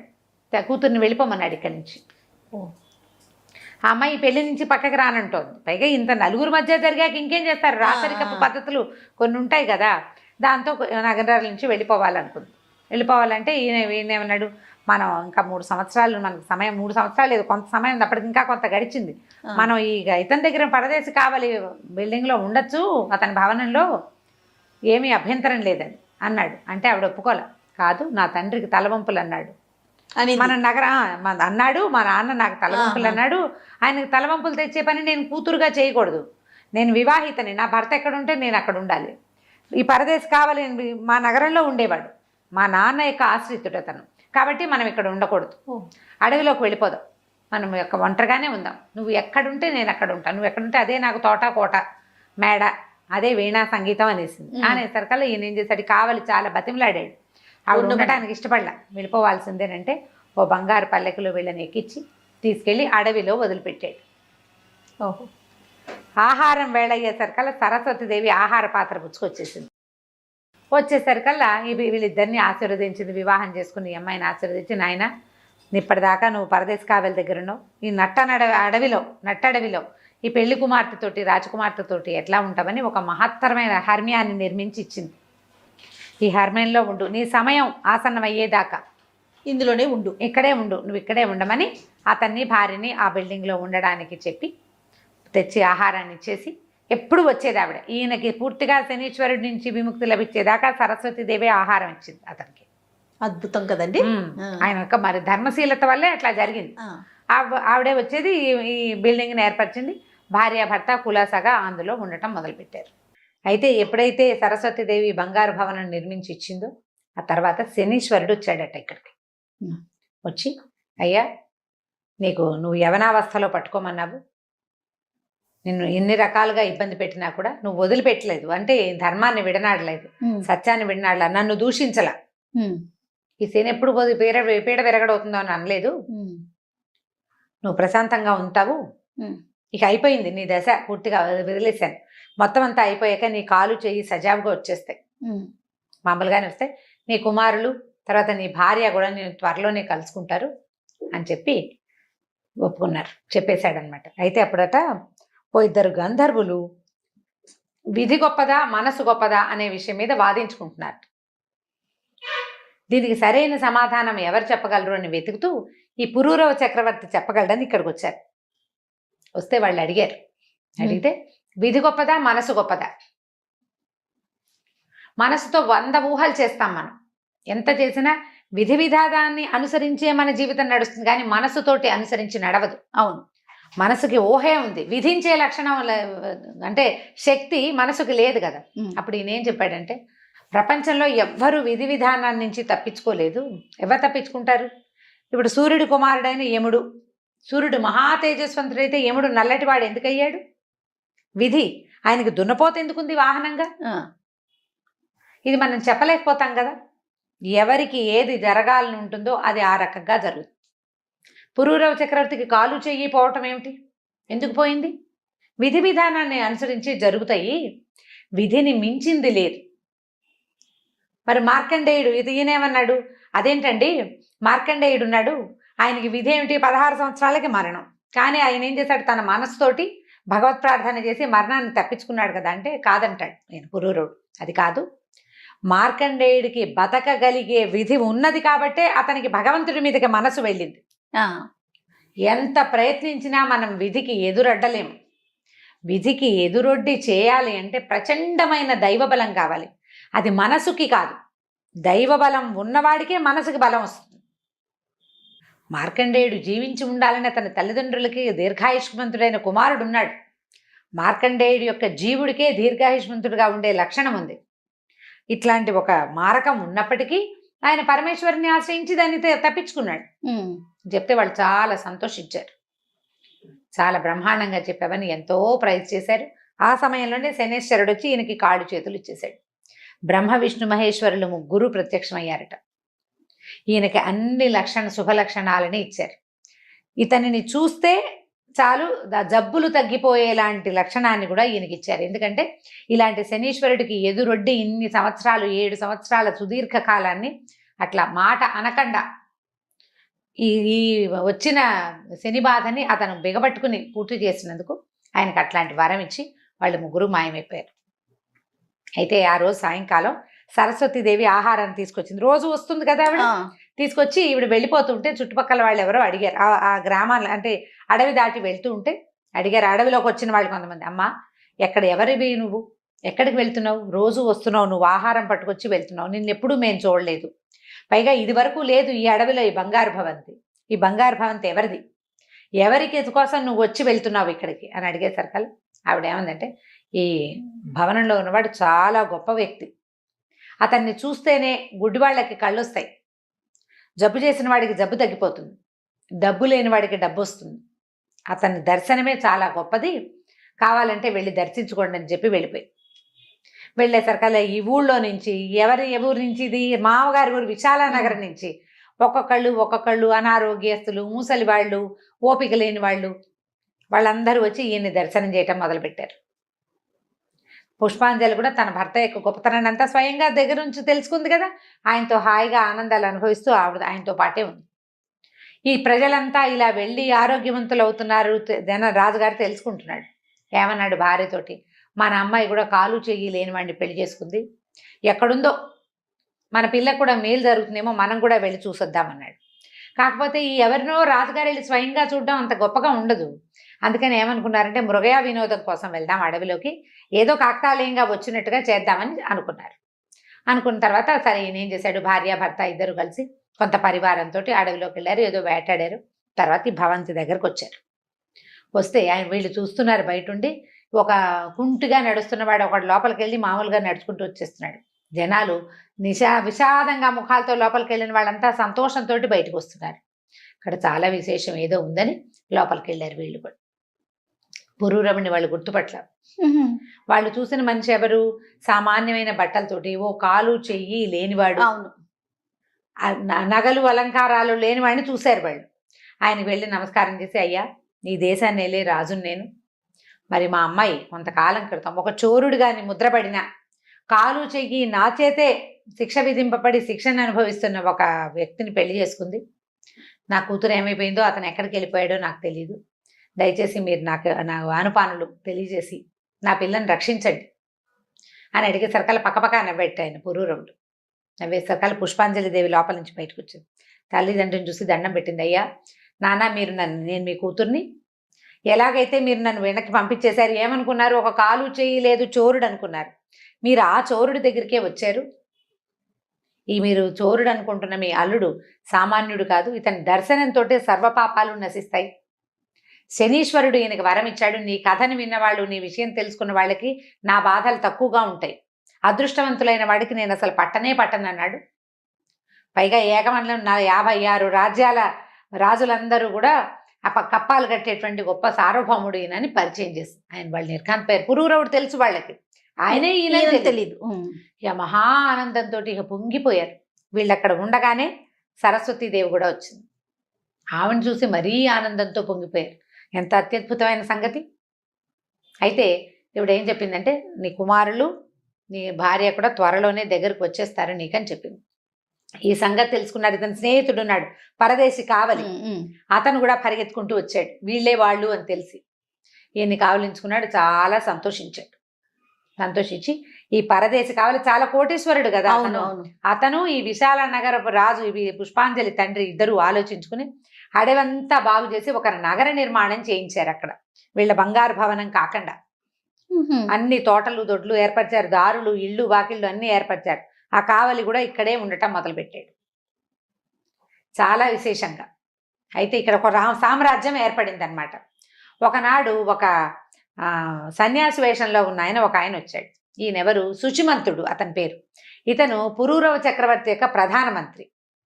ఆయన ఆ రోజు ఈయన ఏం చేశాడు, భార్య పిల్లలిద్దరిని ఎత్తుకుని బయటకు వచ్చేసాడు కదా. అయితే రాజ్యాన్ని వీళ్ళు కొంత రక్షించుకున్నారు. పరాయి రాజ్యం పరాయి రాజు పాలవకుండా రాజ్యాన్ని రక్షించుకున్నారు. రాజు కోసం వెతికితే పిల్లలు లేరు, తల్లి లేరు, ఎవరు లేరు. ఎంత వెతికినా రాజు జాడ దొరకల. ఆయన సకుటుంబంగానే వీళ్ళని వెతకడానికి బయలుదేరాడు. ఇక కొంత మేర వెళ్ళిన తర్వాత కుటుంబాన్ని దిగవిడిచి సన్యాసి వేషధారణతో వెతుక్కుంటున్నాడు. అయితే ఇక్కడ ఒక బంగారు నగరం ఏర్పడిందని, బంగారు భవంతితోటి ఒక నగరం ఏర్పడిందని, ఆ నగరంలో ఉన్న రాజును గనక చూసిన వాళ్ళకి అన్ని సమస్యలు తీరిపోతాయని విని ఈయన ఒకవేళ ఆయన మా పురూరవుడేమోనని అనుమానంతో, పురూరవుడు అని పేరు మాత్రం బయటికి రాల, ఇక్కడ ఒక రాజు ఉన్నాడని తెలిసి ఆ శుచిమంతుడు వచ్చాడు ఇక్కడికి.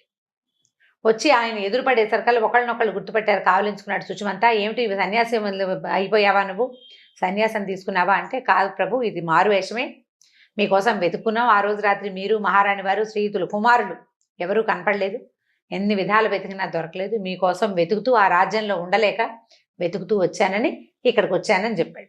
శుచిమంతుడిని తనతోటే ఉంచుకున్నాడు. అతని కుటుంబాన్ని రప్పించారు. ఇంతలో ఏమైంది, ఒక గొల్లెత్తి దగ్గర పెరుగుతున్నారు రాజకుమారులు ఇద్దరు. వాళ్ళకి చక్కగా అన్ని అస్త్రవిద్యలన్నీ పట్టుబడ్డాయి.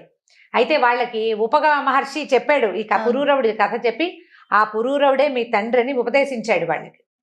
అయితే వీళ్ళు పురూరవుడు ఎక్కడున్నాడో ఎవరికి తెలియదు. ఆయన శని బాధల్లో ఉన్నాడు. ఎక్కడున్నాడు, ఈ పిల్లలిద్దరు తల్లికి ఏమన్నారా, పెంపుడు తల్లికి, అమ్మ ఇంత విద్య నేర్చుకున్నాం, ఎక్కడైనా ఎవరి దగ్గరైనా పని చేస్తే కదా మా విద్యకి రాణింపు, గుర్తింపు ఎట్లా వస్తుంది, మన ఊళ్ళోనే మనం ఉంటే గుర్తింపు రాదు, బయటికి వెళ్ళాలి, ఎక్స్ప్లోర్ చేస్తే కదా. అందుకని ఆమెను ఒప్పిస్తే ఆవిడేం చేసింది, సరే బాగా బతిమలాడింది, వద్దునైనా వెళ్ళిపోద్దు అంటే, ఎప్పటికీ నువ్వు మా పెంపుడు తల్లివే, మేము ఎక్కడికి వెళ్ళినా మళ్ళీ నీ దగ్గరికే వస్తాం, లేదా నిన్ను మా దగ్గరికి రప్పించుకుంటామని ఒప్పించారు. ఒప్పిస్తే సరే అందరూ రాజులను చూసుకుంటూ ఏ రాజు దగ్గరైనా పనికి కుదరాలని పెట్టుకున్నారు. అన్ని రాజ్యాలు చూస్తూ ఇక్కడ ఒక కొత్త రాజ్యం ఏర్పడిందని, ఈయన మహానుభావుడైన రాజు అని తెలుసుకున్నారు. ఇక్కడికి వచ్చారు. ఈ పిల్లల్ని చూసేసరికి ఈయనకి జ్ఞాపకం వచ్చింది, గుర్తుపెట్టాడు. ఆయన కానున్నది కావాలి, ఎప్పటికవుతుందో ప్రపంచం అంతా తెలుసుకోవాలి కదా. సరే ఏమన్నాడు, ఈ కుమారులు ఇద్దరిని ఏమిటి అని కనుక్కున్నాడు. మేము శస్త్ర విద్యలన్నీ అభ్యసించాం, మనిషికి ఒక్కొక్క 2000 మాడల చొప్పున జీతంగా ఇవ్వండి, మీ దగ్గర పనిచేస్తా ఉన్నారు. సరే వీర బాలకుమారుల్లాగా ఉన్నారు, ఓ 13-14 సంవత్సరాల వయసు ఉంటుంది, అంతకంటే లేదు కదా, 13 ఏళ్ళు కూడా లేవు, 12-13 ఏళ్ళు ఉన్నాయి అంతే. సరే ఉంచుకున్నాడు తన దగ్గర. ఈ పిల్లలిద్దరూ ఇక్కడ ఉద్యోగం చేయటం మొదలుపెట్టారు. ఏ పని చెప్తే ఆ పని చేస్తారంటే రాజోద్యోగులుగా ఉంటే కాపలాలు, ఎవరినైనా రక్షించటము అలాంటి వ్యవహారాల్లో ఉన్నారు. ఇంతలో ఏమైందంటే ఇక్కడికి ఈ కుమారులిద్దరూ ఇక్కడ ఉండగానే తల్లి ఆచూకీ ఎలా తెలిసిందో మనం వచ్చే భాగంలో తెలుసుకుందాం. అబ్బాయిలిద్దరూ తండ్రి దగ్గరకు వచ్చారు, ఇంకా తల్లి రావాలి. తండ్రి కొడుకులు అన్న విషయం ఏం వివరంగా తెలియలే, తల్లి ఎక్కడో ఉంది. ఇద్దరు ఏంటంటే మేము నీ దగ్గర పని చేస్తాము, మమ్మల్ని ఉంచుకో, మాకు ఇన్ని విద్యలు వచ్చంటే పిల్లల్ని గుర్తుపెట్టాడు. ఆయన తన కుమారులాగా ఉన్నారనుకున్నాడు. కాలం చెప్పాలి అవునా కాదా అనేది. ఎవరు చెప్తారు? మీరు మా అబ్బాయిలేనా అని అడిగితే పిల్లలకి తెలియదు కదా. ఆయనేమో తను ఒక నదికి ఓ పక్కన ఒకడిని, రెండో పక్కన ఇంకోటి కట్టేసి వెళ్ళిపోయాడు. సరే పిల్లలిద్దరిని చేర్చుకున్నాడు. చెరుకో 2000 వరహాలు జీతాలు ఇచ్చి అట్ట పెట్టుకున్నాడు. సరిగ్గా అదే సమయంలో నవకోట నారాయణ ఇక్కడికి తిరిగి వచ్చాడు. అతను ఏం చేస్తున్నాడు, సముద్ర తీరంలో జయప్రదాదేవి ఎందులో అయితే ఎంటర్ అయిందో ఆ పెట్టే ఆ మందసాన్ని కాపాడుకుంటూ అక్కడే ఉన్నాడు. కానీ ఆయనకి కాలక్రమాన ఒక వార్త ఏం తెలిసిందంటే, ఈ ప్రాంతంలో విశాల నగరానికి దగ్గరలో కొత్తగా ఒక నగరం వెలిసిందని, అందులో ఉన్న రాజుగారు చాలా గొప్పవాడని, ఆయన కంటి చూపు తగిలితేనే అనారోగ్యాలు అవి తగ్గిపోతాయని తెలుసుకుని, ఒకవేళ ఈ మందసం తెరుచుకుంటుందేమో, ఈ పెట్టె తెరుచుకుంటుందేమోనని ఆ పెట్టెని సముద్రం ఓడలో వేయించి తీసుకొచ్చాడు. ఓడలని సముద్రంలోనే ఉంచుతారు, సముద్రంలో ఉంచుకుని చిన్న పడవెక్కి వస్తారనమాట. చిన్న పడవెక్కి వచ్చాడు. వచ్చి ఈయనకి దండం పెట్టాడు. దండం పెట్టి, అయ్యా నేను ఒక వ్యాపారస్తుడిని, నా పేరు నవకోట నారాయణ, మరి ఒక దేవాలయం కట్టించడానికి ఒక ఏర్పాటు చేసుకున్నాను. అప్పటికి చాలామంది కూలీలు వచ్చి పనిచేశారు. వాళ్ళలో ఒక గణాంకుడు, ఒక లేఖకుడు ఉండేవాడు. ఆ లేఖకుడి భార్య చాలా అందగత్త. అయితే నేను ఆమె మీద మనసు పడ్డాను. ఆమె కోసమని నేను కొంచెం ప్రయత్నం చేసి డబ్బుల కోసం నా గదికి వచ్చేలాగా ఏర్పరిచాను.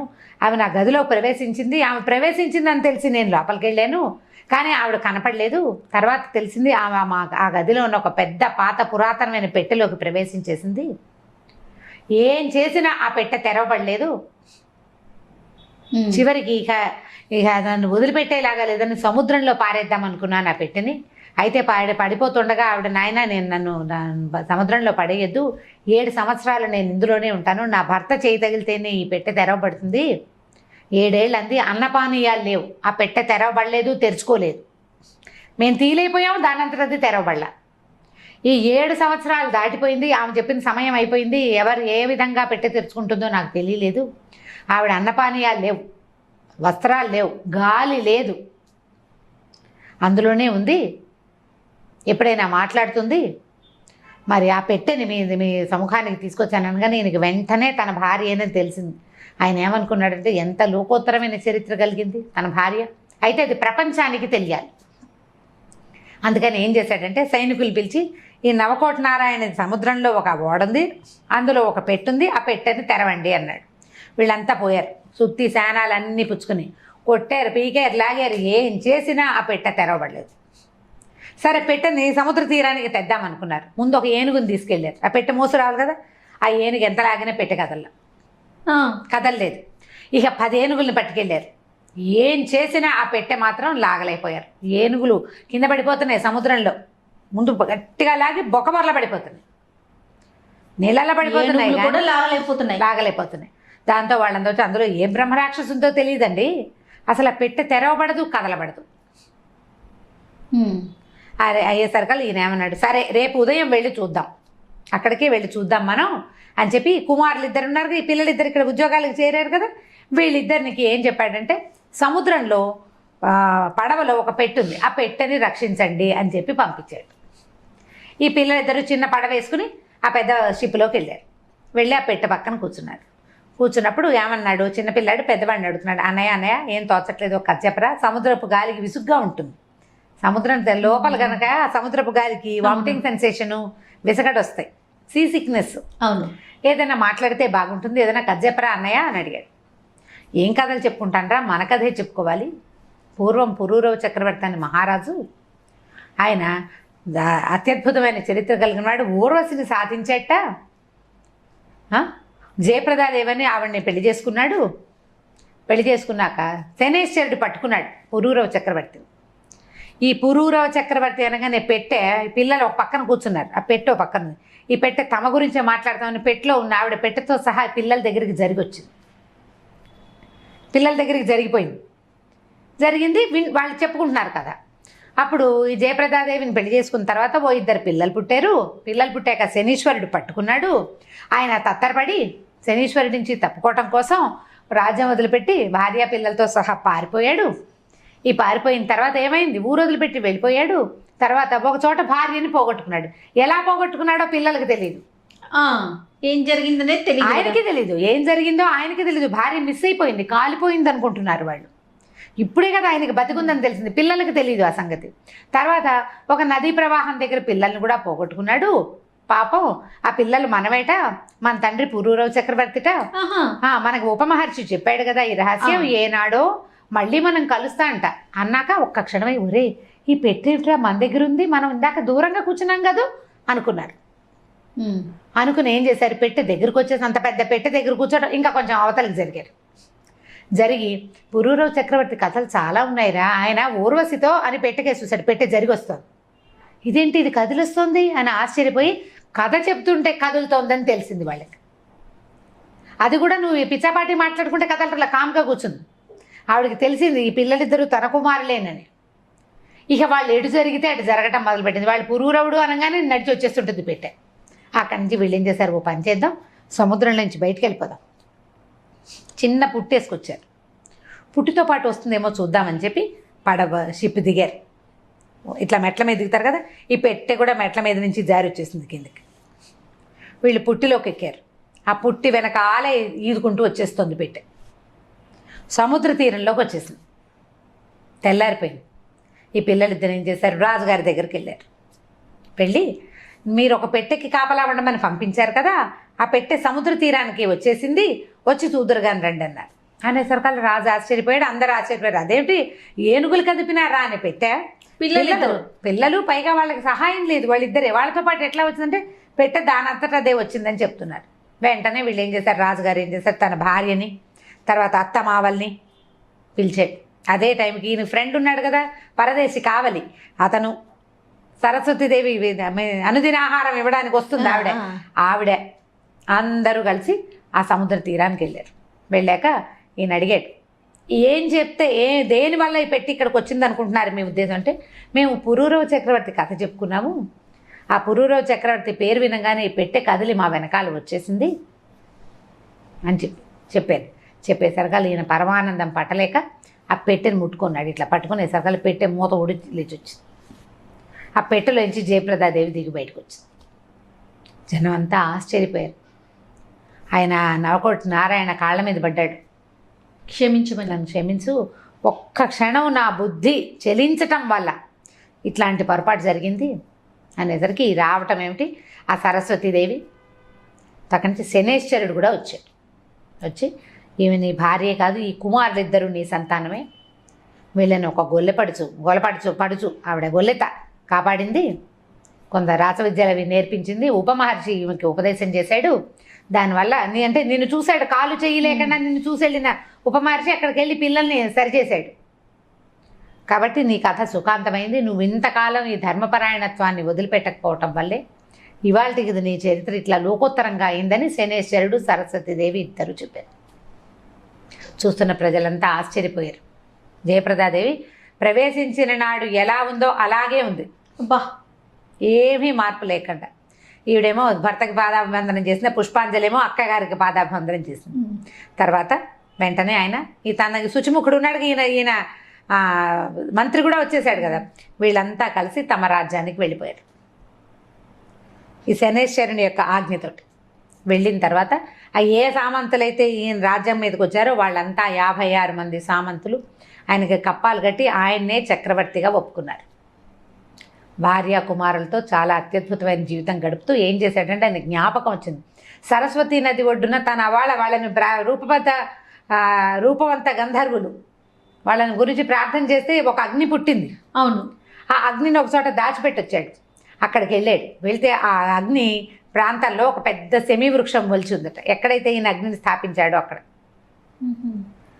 ఆ తర్వాత ఆయన మళ్ళీ అక్కడ ఆ సెమీ వృక్షపు కొమ్మలతో ఇది చేస్తే ఒకదానికొకటి పుట్టి ఇది చేస్తే ఊర్వశి వచ్చిందట మళ్ళీ ఆయన కోసం. మళ్ళీ ఊర్వశి వచ్చాక ఇంకొక సంతానం కలిగింది. ఇంకో కుమారుడు కలిగాడు ఆయనకి. ఇంకో కుమారుడు కలిగాడు. తర్వాత ఈ భార్యలతోటి పుష్పాంజలి మరియు ఈవిడ ఉంది కదా జయప్రదాదేవితో హాయిగా సంతోషంగా గడిపి కొంతకాలం గడిపి ఊర్వశి వెళ్ళిపోయింది. పిల్లలకి రాజ్యాభిషేకం చేసేసాక తర్వాత వానప్రస్థాశ్రమాన్ని స్వీకరించి ఆ తర్వాత దేహత్యాగానంతరం ఆయన తన ప్రేయసి అయినటువంటి ఊర్వశి పరిష్వంగాన్ని మళ్ళీ పొందాడు. దేహత్యాగం తర్వాత ఆయన మరణించిన తర్వాత స్వర్గానికి కదా వెళ్తాడు. భార్యలు స్వర్గానికి వెళ్ళిపోయారు. ఈయన ఊర్వశి మళ్ళీ లభించింది ఆయనకి మరణానంతరం కూడా. శనేశ్వరుడు చెప్పాడట, ఇట్లా ఓపికగా ఉన్నవాడి కథ వింటే వాళ్ళకి శని బాధలు తక్కువగా ఉంటాయి. నీ కథ విన్న వాళ్ళకి చెప్పిన వాళ్ళకి కూడా శని బాధలు తక్కువ అని ఆనందించాడనమాట. అట్లా పురూరవ చక్రవర్తి కథ. చాలా బాగుంది. మేమంతా విన్నాము మీ నోటి ద్వారా. సో ఆయన అనుగ్రహం మా అందరికీ ఉండాలి. తప్పకుండా ఉంటుంది. రైట్ రమణ గారు, నమస్తే. నమస్తే జయ.